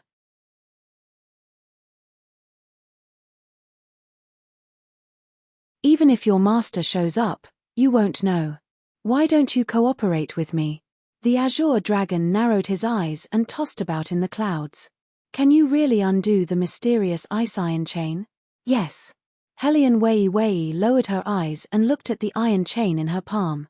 "However, it will take some time. Boss Long, please don't move for now. I will be responsible for whoever you trample to death underground. After all, I was the one who summoned you." The azure dragon replied with a deep voice, but it was a little strange that a human could summon it. However, it didn't think too much about it. Because the black ice iron chain on its body had trapped it for too long. 1,000 years ago, the palace fell and its master disappeared. It wanted to find the humans and ask for an explanation. So it roamed the world and burned countless villages and cities. It angered the god of tribulation and locked it at the bottom of the Green Dragon Lake for 1,000 years. For 1,000 years, its initial anger gradually turned into disappointment. In the end, it became dead calm. It began to accept the fact that its master was gone and lost all interest in the world. In the end, it fell asleep at the bottom of the lake. It had forgotten what sunlight tasted like. If it wasn't for this girl, it would still be muddle-headed, holding on to the hope of dying, waiting for its master. Now, it could finally get rid of the iron chain. No matter how introverted the azure dragon was, Hellion Vivian knew how much it wanted to get out of the cage from the light in its eyes. Hellion Vivian didn't waste any time. She followed the iron chain and descended quickly. Her purpose was to find the source of the iron chain. The students didn't know what was going on. They only saw the azure dragon's big mouth moving and thought that it had swallowed Hellion Vivian whole and was now chewing her bones. Hellion Jiawa laughed sinisterly. She didn't expect that bitch to dig her own grave in the end. How satisfying. However, Yun Biluo didn't think that it was that simple. The blood serpent beast that was supposed to respond to her lost connection at this moment. How could this be? Yun Biluo looked up in confusion and saw Hellion Vivian climbing down the iron chain. She didn't die. She was going to unlock the iron chain. Once the iron chain was unlocked, the dragon god would recognize her as its master. She had to stop her. Yun Biluo's eyes flashed. She lowered her arm and black blood flowed to the ground. She seemed to be chanting a spell. Bang! The creatures below were getting more and more restless. As if it was enlightened, its blood-red eyes suddenly shook. It wanted to get up again, but it was blocked by a figure in black with long hair. That person was very handsome. He had a cold and noble figure. He was wearing a long robe that reached his knees, but there wasn't a single speck of dust on his body. There was a faint smile on his lips. However, the magical snake beast felt a deep fear in its body. It was an oppression that came from the depths of its blood. It locked its throat tightly and froze its body subconsciously. Who is this person?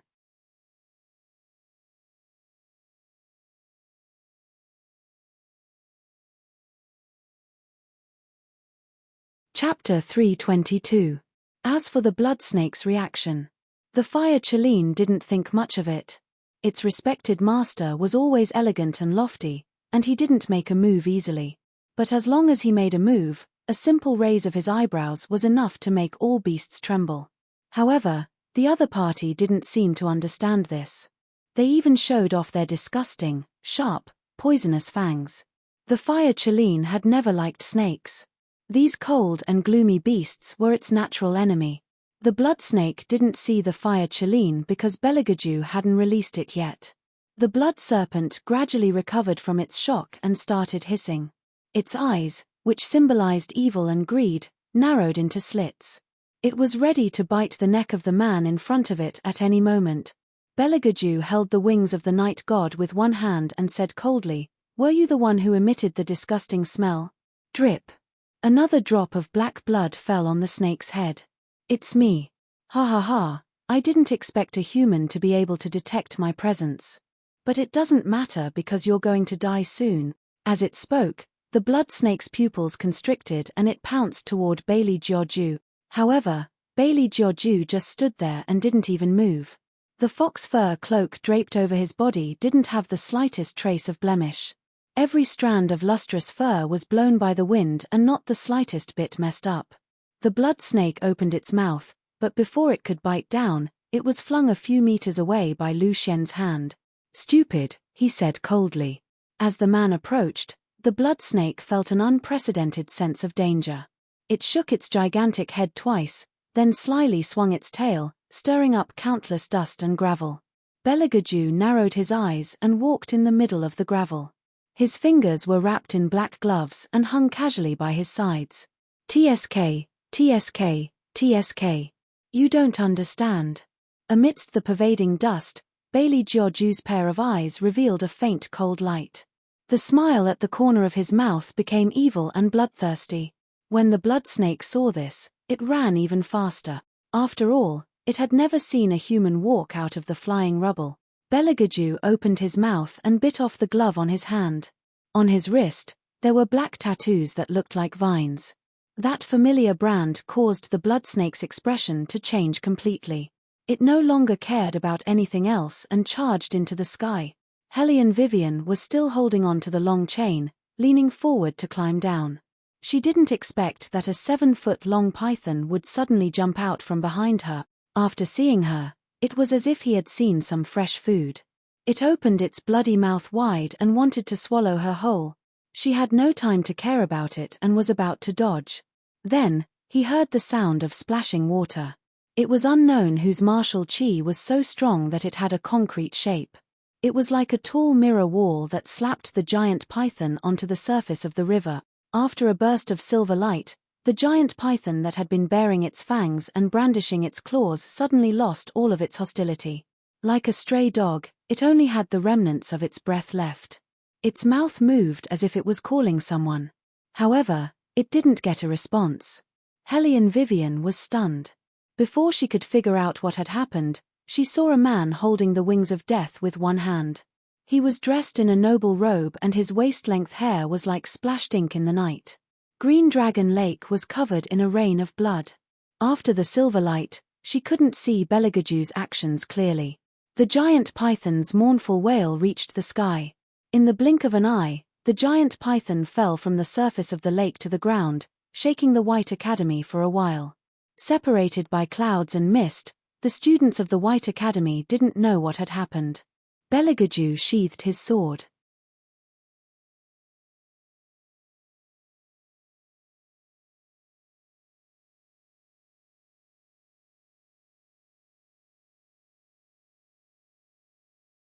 In the end, he just turned sideways and fixed his eyes on the green dragon.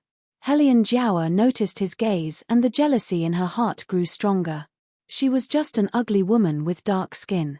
How could she make Master Wushuang value her so much? However, it didn't matter what tricks she played. Once she was swallowed by the dragon god, she would be digested in less than half an hour. She was waiting for the dragon god to spit out the little bitch's bones.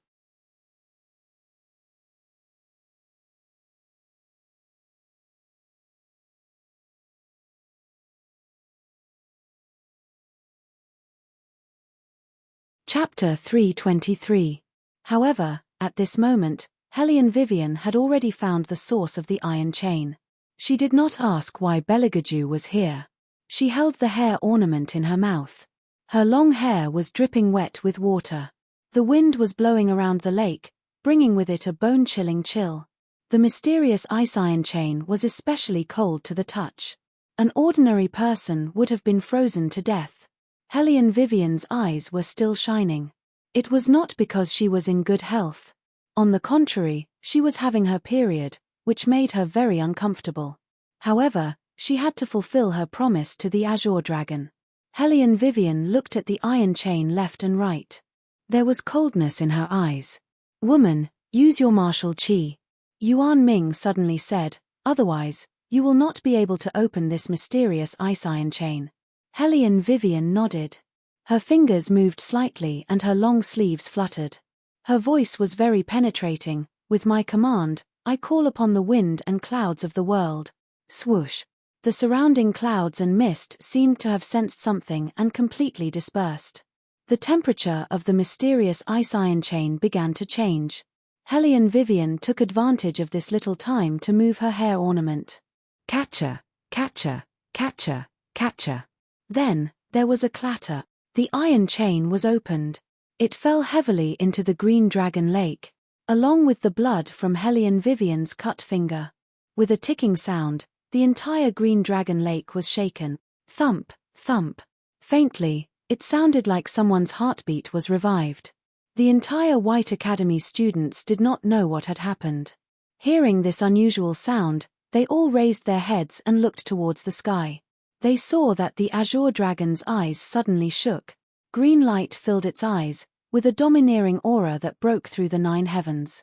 It could create clouds and rain with a flip of its hand. At this moment, the headmaster was completely dumbfounded. He kept muttering, "This is the 4 great mythical beasts of ancient times. The Azure Dragon is awake. It's really awake." The little 7th prince was still holding the wooden stick in his hand. He squatted in the corner and poked the head of the blood snake. When he heard that the Azure Dragon had woken up, he raised his fierce little face and muttered to himself, "Now that he's awake, he can't eat anymore. Headmaster! Headmaster, where are you? Please take this child back." The headmaster was about to cry, but the little 7th prince did not show any special expression, except for a little regret. However, in his moment of regret, he did not forget to comfort others. "Headmaster, it's all right. Even if we don't have the dragon meat, we still have the snake meat. The teacher was speechless. Who cares about that? Why was talking to the little seventh prince even more powerless than dealing with the dragon god?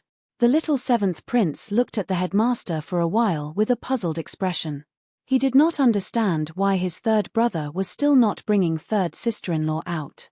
Could it be that third elder brother still wanted to help him fight the dragon? Actually, it was fine if he didn't eat dragon meat. Needless to say, the little seventh prince was really thinking too much. Among so many students, only Yoon Biluo's expression was not quite right. However, she could not let others notice anything wrong. Especially the left hand that she had just bitten. The headmasters were still inexperienced, so they might not be able to tell.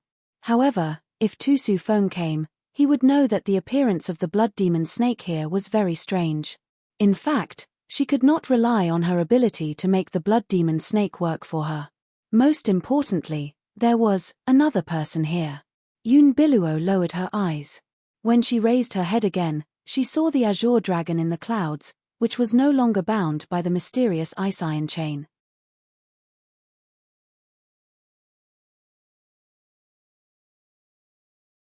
The dragon swayed its tail, stirring up countless splashes of water. Yoon Biluo's eyes flashed. She pounced straight at the little one, then turned around and brought him to a corner at the side. The little seventh prince looked at her fiercely. Yoon Biluo had never seen such a difficult child. However, she had expected that since he was the prince's younger brother, he would definitely be smarter than the usual children. She leaned on the side weakly and asked the little one with a faint smile, "Are you hurt anywhere?" The little seventh prince could not understand why this woman suddenly rushed over when he was thinking about the problem. However, in the next moment, he understood. It was because the tall and slender figure standing not far away was none other than his third brother. Yoon Biluo naturally saw Beligaju. She tilted her head, her eyes were red, as if she had a lot to say. She quietly stared at the man who was slowly walking towards them. Hellion Vivian also fell to the ground at this moment. Her lower abdomen was in great pain, so she let the azure dragon enjoy the long-awaited freedom. In the chaos, no one could see clearly who was who. However, Hellion Vivian knew that the two of them were probably going against each other this time. "Your Highness." Yoon Biluo was the first to speak. She stood up, but her body was a little shaky, as if she had exhausted a lot of energy to save the little seventh prince. The little seventh prince looked very innocent, but his thick tiger-like eyebrows were still furrowed. Beligaju did not speak, but his eyes fell on Yoon Biluo. Hellion Vivian touched her wrist that was grabbed by the dragon claw, and only then did she feel the burning sensation. She took a deep breath, and suddenly felt that the burden in her heart was lifted. Now that the main character had appeared, they were considered to be even. In the future, they would go their separate ways, and there would be no more involvement. It seemed that the things that she had prepared were a little redundant. However, that was not necessarily the case. If Beligaju insisted on keeping her here, and let her be Yoon Biluo's shield, she still had room to maneuver. No matter when or where, Hellion Vivian was able to keep calm and analyze the pros and cons in the shortest time possible. However, Bailey Jiaoju's pair of black eyes were deep and gloomy, making people somewhat unfathomable. Hellion Vivian did not pay much attention to what was happening here. This was because the azure dragon had stopped writhing. The mist dissipated. The people finally saw Hellion Vivian standing in the middle of the courtyard. How could this be? Wasn't she swallowed and chewed by the dragon god directly? Hellion Jiao froze, and stared at Hellion Vivian unwillingly. Hellion Vivian did not seem to notice her gaze, and casually covered her lower abdomen with her hand. "Woman, are you feeling very uncomfortable?" A contractual spiritual beast and its master were one.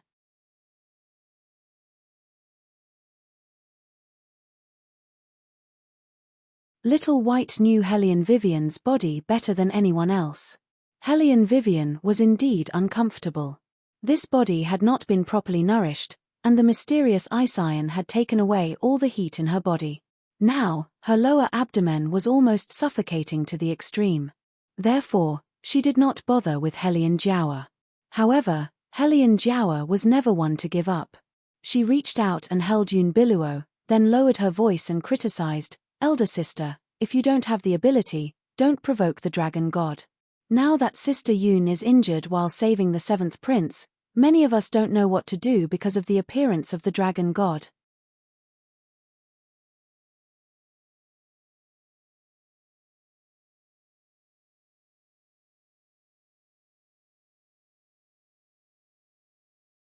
Chapter 324. That's right, that's right. Now that the dragon god is out, the whole White Academy will be drowned if this continues. People were talking one after another. Yoon Biluo shook her head gently, her voice was hoarse. This kind of situation is inevitable, as long as there are no casualties. In the end, she still believed that Hellion Vivian was unable to tame the dragon god. This was because Yoon Biluo did not know that Hellion Vivian had already unlocked the mysterious ice iron chain. Otherwise, why would the green dragon not submit to her? Therefore, Yoon Biluo's first reaction was that Hellion Vivian was interrupted by the blood serpent demon when she was unlocking the chains, resulting in the current situation. The Hellion Jiaoer stood beside Yoon Biluo and asked, "What about Sister Yoon's injury?" Yoon Biluo lowered her eyes and looked at the little one tenderly. She shook her head gently, as if she was saying that as long as the seventh prince was fine, she would do anything. In comparison, the Hellion Vivian who got into trouble was superfluous. This made the little bald head very upset. He didn't say another word and ferociously kicked Hellion Jiaoer. The strength of that kick was extremely strong. It made the Hellion Jiaoer kneel on the ground in an instant. "Who do you think you are? How dare you talk bad about my third sister-in-law?" Everyone in the White Academy knew that although their little senior brother looked cute usually, he was very fierce. Once he was angry, he would talk with his fists. There was no room for discussion. Hellion Jiaoer was kicked into a daze.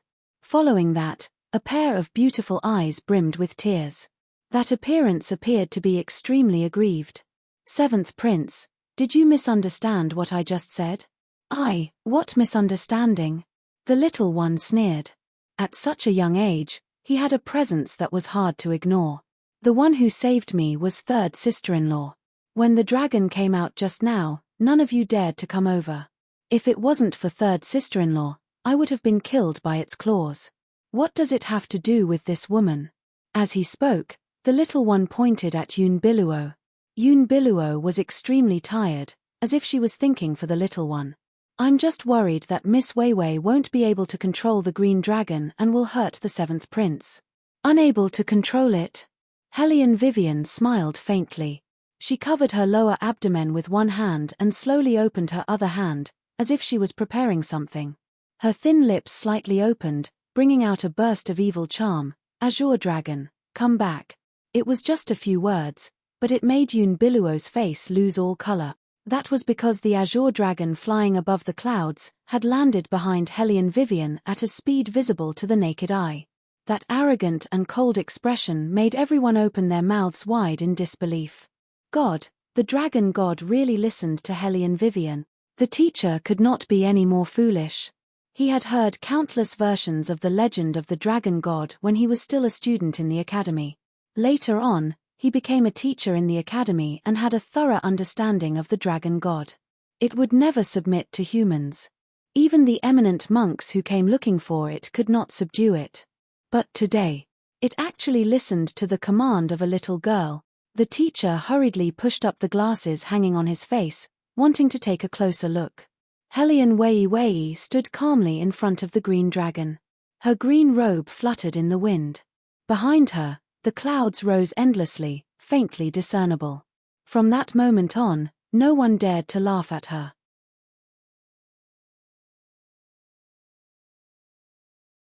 Summoning the dragon god. Such a shocking move was something that would not happen even once in 1,000 years. Hellion Vivian, how did this person do it? She broke through their understanding again and again. Genius. She was a real genius, wasn't she? The students from the fine compound and the inferior compound were all amazed. Those from the superior compound were always unconvinced. At this moment, they could not wait to find a hole to bury themselves in. Originally, they thought that with Yoon Biluo's participation, Hellion Vivian would definitely be defeated. This was because they were unhappy with the person who became the princess consort in the end. She was someone who did not have the looks and talent. Moreover, Yoon Biluo was indeed very powerful. Not only because of her background, but also because of her own ability. She was better than Hellion Vivian in every aspect. However, they did not expect Hellion Vivian to be able to summon and tame the dragon god. Such an outcome was like a direct slap to their faces. Wei Wei raised her eyes and slowly swept her gaze over those few aristocratic young ladies who liked to form cliques and cliques. In the end, her gaze fell on Hellion Jiao-er's body. She lifted her foot and stepped on her hand. The evil aura at the corners of her mouth was still as before. Younger sister, do you have anything else to say? You. Hellion Jiao-er was in so much pain that she wrinkled her eyebrows. She had never been in such a difficult situation before. Hellion Wei Wei looked at her calmly and said in an indifferent tone, "A concubine's daughter without any title dares to speak disrespectfully to the princess consort. Younger sister, who gave you the courage to do so?" With this sentence, the ladies from the aristocratic families who wanted to speak up for Hellion Jiao shut their mouths abruptly. They did not expect that one day, they would be suppressed by someone using their status. However, as long as Hellion Vivian said this, they could forget about moving. If they moved, they would be openly challenging the emperor's authority. The few of them glanced at each other, and all of them shrank back. However, Wei Wei didn't intend to let them off. The light in her eyes turned cold, her smile contained a murderous aura. "And you guys, who gave you the guts to ignore the academy's rules and bully whoever you want? What I hate the most is school violence. Several people ganging up to bully one person. You guys are really shameless. Hellion Vivian, you." Before that person could finish speaking. Then, Hellion Wei Wei gave him a tight slap. That person was not convinced and wanted to speak again. The azure dragon narrowed her eyes with an ominous glint. It made the ladies from the aristocratic families, who were used to running amok, completely weak in the legs. Good hit. There were already people from the good compound who were cheering. White Academy said that it was fair. However, there was no such thing as absolute fairness. Although this place was better than the capital. However, they did not dare to provoke those from the superior compound. Under normal circumstances, they would try their best to listen to them.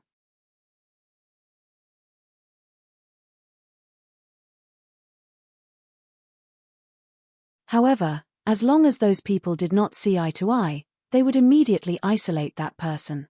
They even secretly pushed the students from other academies here and there, just because they thought that the other party was not obedient enough. Under such circumstances, the teacher should have stopped them. After all, those who were beaten were from powerful families and could not be provoked. However, when these students cheered, he did not know how to deal with them. Yoon Biluo looked at this scene and felt that her face was slapped. Full of grievances, she bit her thin lips and looked at Beligaju.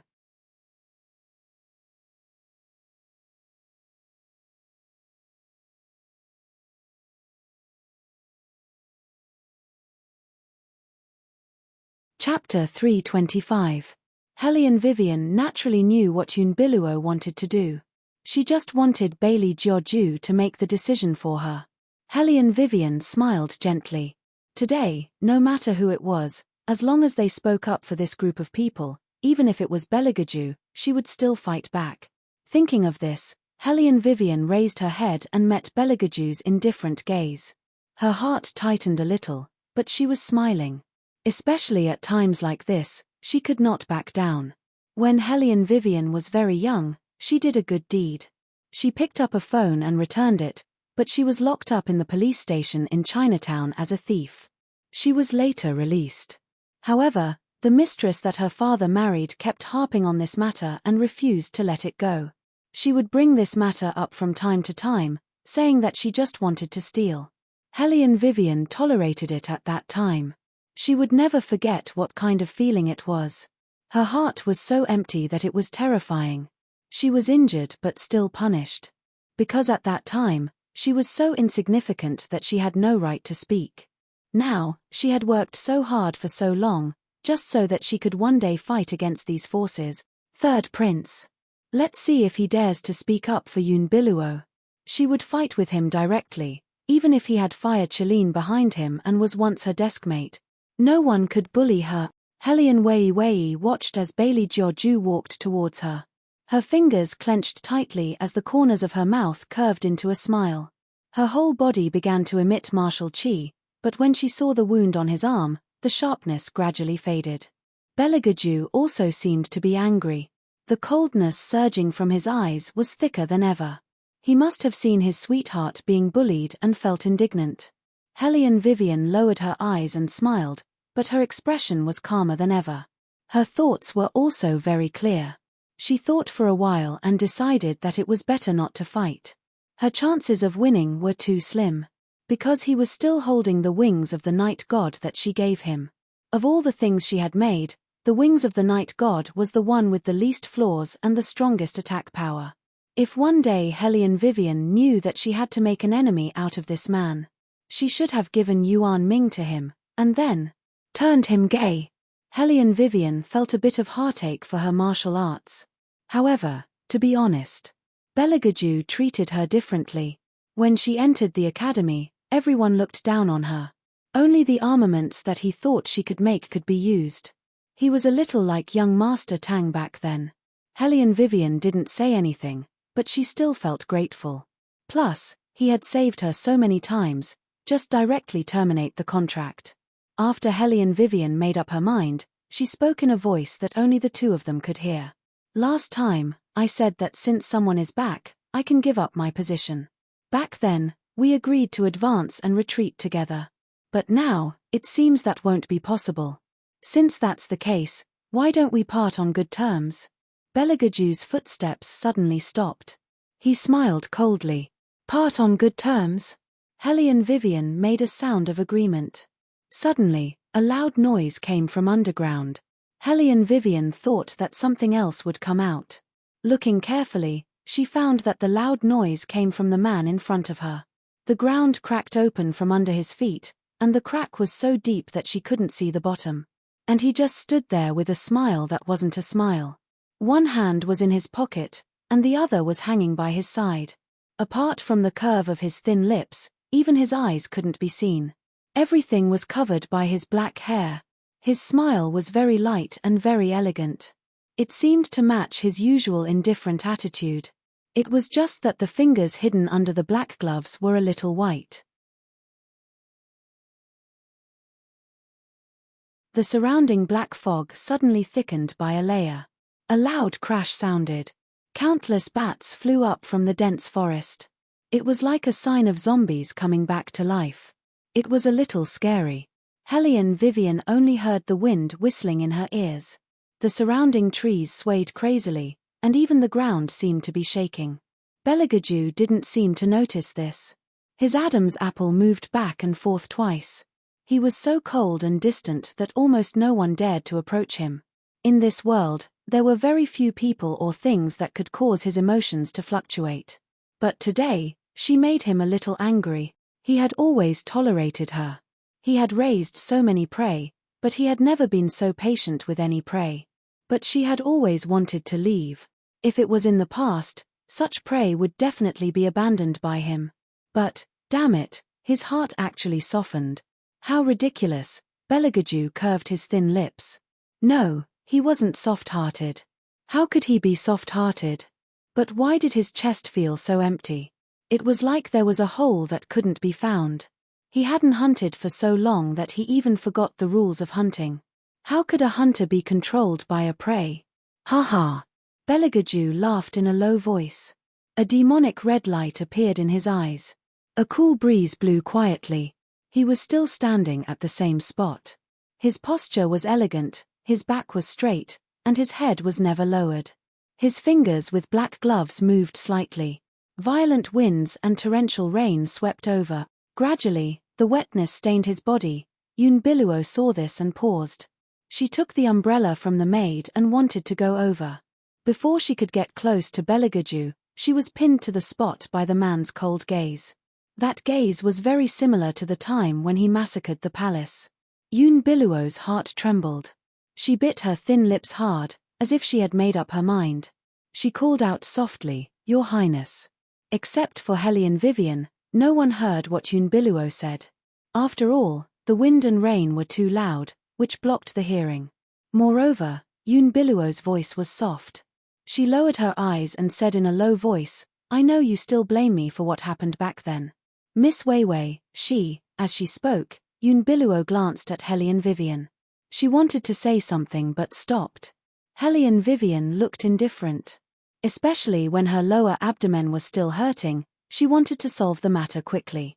Therefore, she didn't want to pay attention to Yunbiluo's usual tricks. No matter what she said, she would let Beligaju handle it. Yunbiluo didn't expect Hellion Vivian to be so calm. But it didn't matter. What she wanted to do was to explain what happened back then and get His Highness forgiveness. Thinking of this, Yunbiluo took another step forward. However, before she could speak, she was smashed to the ground by a cold word. He said, "Get lost." Who was he talking about? Hellion Vivian?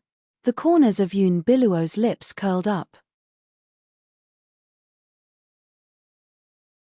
Sure enough, no matter when, she treated him differently.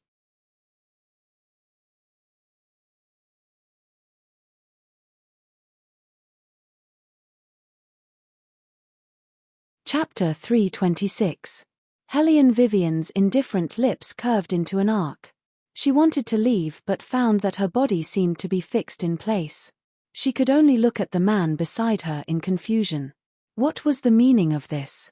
Didn't he ask her to get lost? Yunbiluo, on the other hand, was full of smiles. Her beautiful eyes were filled with unconcealable pride. Hellion Vivian looked at her indifferently with obvious sarcasm in her eyes. Why was she so happy? Yunbiluo was stunned by her gaze. She shifted her gaze and looked at Beligaju. She smiled faintly, looking intoxicated and gentle. However, Beligaju frowned slightly. His deep and sharp eyes glanced at Yunbiluo in front of him.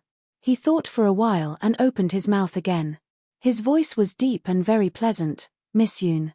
His tone was very indifferent, but it faintly revealed an aura that made people feel treacherous. Miss Yun. Yunbiluo was stunned by this title. However, she immediately thought that His Highness probably did not want to reveal his identity. That was why he called her that. Her smile deepened. The one who said to get lost is you. It was just a few short words. His voice wasn't loud, but everyone heard it clearly in an instant. Yunbiluo was stunned. She only felt that her brain was buzzing and she had a terrible headache. There was no emotion in that voice, as if she was just an insignificant stranger. After a while, Yunbiluo came back to her senses. She glanced at Beligaju subconsciously. However, Beligaju just stood there with an indifferent expression. Hellion Vivian, who was beside him, did not react in time. Yunbiluo clenched her hands awkwardly. Her clear and beautiful face was unnatural. Her sparkling beautiful eyes were filled with forbearance. She tried her best to squeeze out a smile on her stiff face. Her eyes were a little red and wet. "I know it's my fault." Yunbiluo obviously had something to say. However, the people beside them did not know what they were talking about. Coincidentally, after Hellion Jiaoer saw the man appear by Wei's side, a scheme emerged in her mind. At this time, she couldn't bear it anymore and opened her mouth in a loud voice. "Eldest sister, you keep saying that you're the Princess Consort to suppress us, yet you use the title of Princess Consort to be so intimate with another man. Eldest sister, aren't you afraid that others will say you're not chaste and unclean?" When Yunbiluo heard this, she could not wait to turn around and slap Hellion Jiaoer. Did she know what she was doing? She was simply ruining her plan. However, Hellion Wei did not give her the chance. She glanced at Bailey Jiaoju with interest and said in a light tone, "Am I unchaste?" "Big sister, everyone in the academy knows about what happened between you and this young master." Hellion Jiaoer felt that if she did not show her trump card, she would completely lose the chance to defeat Hellion Vivian. She decided to be ruthless. "This young master's money was given by you, right? You two are not related to each other. Why are you so nice to him?" She would like to see what this bitch could say this time. Hellion Jiaoer's purpose was obvious. A few ladies who were bullied by the side laughed. Princess Consort, you're really unworthy of the title of Princess Consort. A good academy has been messed up by some people. They don't even know how to behave in their private lives. I wonder how they passed the selection. That's why I say it's a good trick. Hellion Vivian crossed her arms in front of her chest. She glanced at them indifferently and did not speak. Big sister, I want to believe you. Hellion Jiao spoke very affectionately and earnestly. But the things you've done, everyone has seen it. His Highness doesn't know. If he knew, have you ever thought about the consequences? Little Seventh Prince furrowed his thick eyebrows. He looked at his third brother's indifferent face and then looked at the non-stop Hellion Jiao. Only a few words appeared in his mind.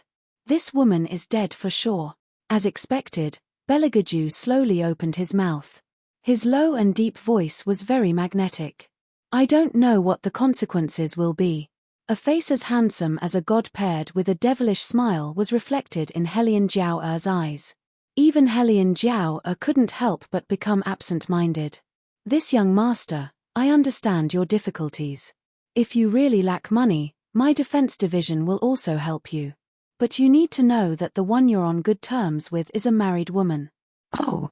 Bailey Jiaoju's smiling yet not smiling face carried an extremely unfathomable mystery. So it turns out that the young ladies of the defense division's large families have always used money to send people off. Faintly sensing that something wasn't quite right, Hellion Jiao's tone of voice also followed suit and restrained itself. I'm only afraid that you'll be led astray. If young master thinks this way, then there's absolutely no need to continue discussing. I only hope that young master won't regret the words he's said now. After all, our defense division also has dignity. Using your status to suppress me? Beligaju's thin lips curled up. Then, he glanced at the little person not far away. The little person walked over with the snake's head. Then, he raised his head. Third brother. His voice was a little soft. But it was like a thunderbolt that rang in the Hellion Jiao's head. Her face turned pale in an instant. As little seventh prince called out third brother, all the students in the courtyard seemed to have their throats pinched by someone's hand. They looked at Beligaju in disbelief. Even the headmaster trembled in fear when he heard the title. A student from the inferior compound. An outsider who couldn't even afford the tuition fees. He was actually the famous third prince, the world's #1 prince. What was going on? The teacher felt a little dizzy. Some of the students felt as if their blood was boiling. Especially the students from the inferior compound, they were even more excited. No wonder their Prince Charming was so powerful. No wonder he didn't like to make friends and shocked the whole White Academy when he made a move. It turned out that their Prince Charming was not someone else, but the third prince whom they had worshipped for a long time. The group of students from the superior compound were dumbfounded. Thinking of how they had repeatedly wanted to teach him a lesson, they were so scared that they broke out in cold sweat. They even wrote him a challenge letter. Fortunately, this person had never put them in his eyes, so he didn't even bother to read their challenge letter. Or else, the more the students from the superior compound thought, the paler their faces became. Especially those young ladies, they were all in a mess.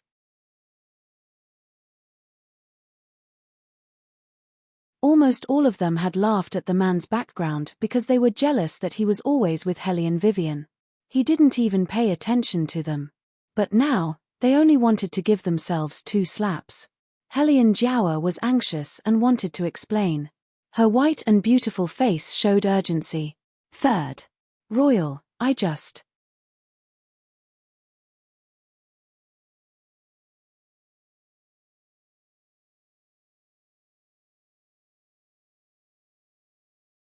Chapter 327. You want to use your identity to oppress me, I heard it very clearly. Beligaju's cold tone carried an irresistible aura. Besides, who are you calling unchaste? When the man said this, he raised his long and narrow eyes with a chill. This made Hellion Jiao's entire body stiffen. She had never seen Third Prince's appearance after he grew up. When she was in the palace, she only saw his back and was doomed eternally. Now, she finally saw his real face. Helian Jiawa did not even dare to look at him. She kept glancing at Yun Biluo, who was standing beside her, hoping that she would plead for her. Mother said that if it was Yun Biluo who said it, the royal would definitely listen. Helian Jiawa, who thought that she held the death exemption card, did not know that Beligaju had just asked Yun Biluo to get lost. Murong Changfeng, who came from afar, saw this scene and the corner of his mouth faintly curled up. Although this sudden revelation of his identity caught him off guard, he was still a little unprepared. But this way, it was not completely without benefits. Father arranged for Yun Biluo to enter the White Academy so that she could meet Beligaju earlier. He thought that if he sent the news to the palace, the retired emperor might find out soon. Now, he did not have to worry.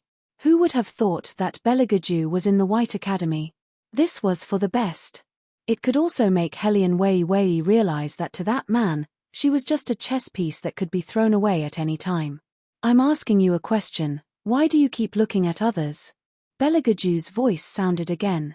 Helian Jiawa braced herself and said, I didn't understand the situation and misunderstood Big Sister. I just thought that Your Highness and Sister Yun must have something to talk about after not seeing each other for so many years. Didn't Big Sister tell Your Highness about Sister Yun's return? Big Sister has seen Sister Yun several times. Helian Jiawa thought that if she changed the topic, she would be able to escape this disaster. Beligaju did not let her down. He glanced at the shadow guard with a faint smile. For some reason, the shadow guard felt a chill down his spine when he saw that glance. Beligaju seemed to be absent-minded as he asked Helian Vivian, have you met before? Yes. Helian Vivian felt that there was no need to hide this, but she could not figure out what Beligaju was thinking. Helian Jiawa looked at this scene, the light in her eyes turned slightly, and she added, it's probably because eldest sister felt that if His Highness knew that Sister Yun had returned, he would be distracted, so she didn't tell His Highness. Otherwise, she wouldn't have competed with Sister Yun in the tea house last time. Beligaju turned his face and revealed an evil smile. You even competed with her, it seems like she came to the White Academy a long time ago. Sister Yun did come a long time ago. Helian Jiawa felt that the earlier she said it, the more scheming Helian Vivian seemed. Yun Biluo listened to their conversation and was more certain that His Highness asked her to leave because he was still brooding over the past.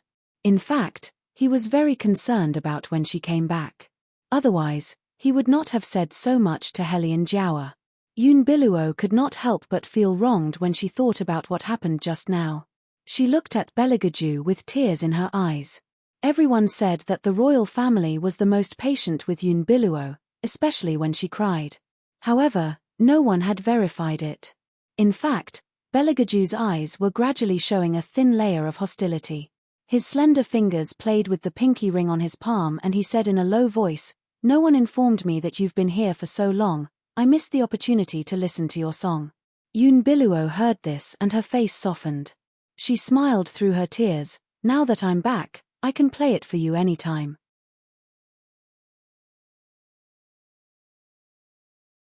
Really? Beligaju looked up and smiled suddenly. He was indescribably cold. If that's the case, then play it now. Both of you play it together. If you play it well and the princess likes it, I can pretend that nothing happened today. What? Helian Jiawa did not expect Beligaju to say that. The smile on her face froze again. Yun Biluo's face was completely drained of blood. Your Highness. Helian Jiawa seemed to want to say something.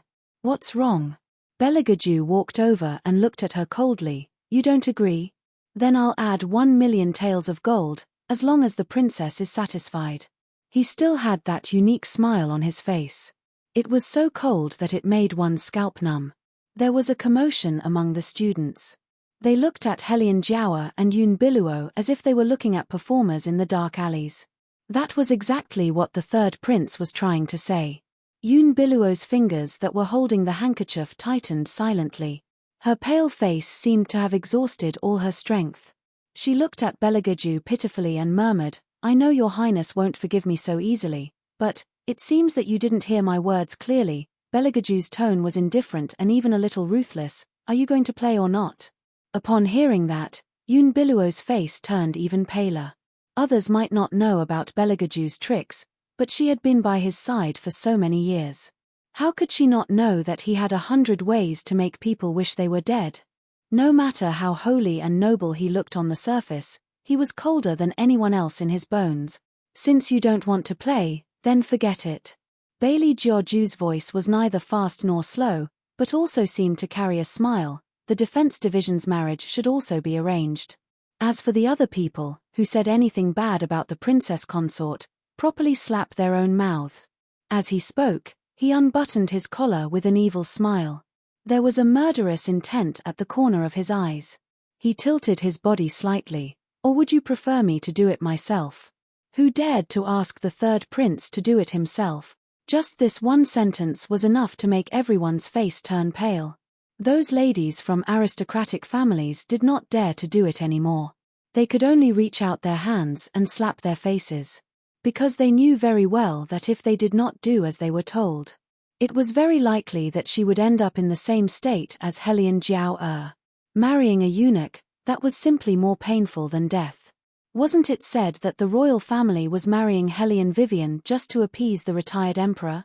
But now it seemed that, how could there be such a reason? They only felt that they had been cheated. They regretted it so much that their intestines turned green. However, there was no medicine for regret in this world. So they could only clench their teeth and slap their own mouths. Your Highness, listen to me. Helian Jiao was even more flustered.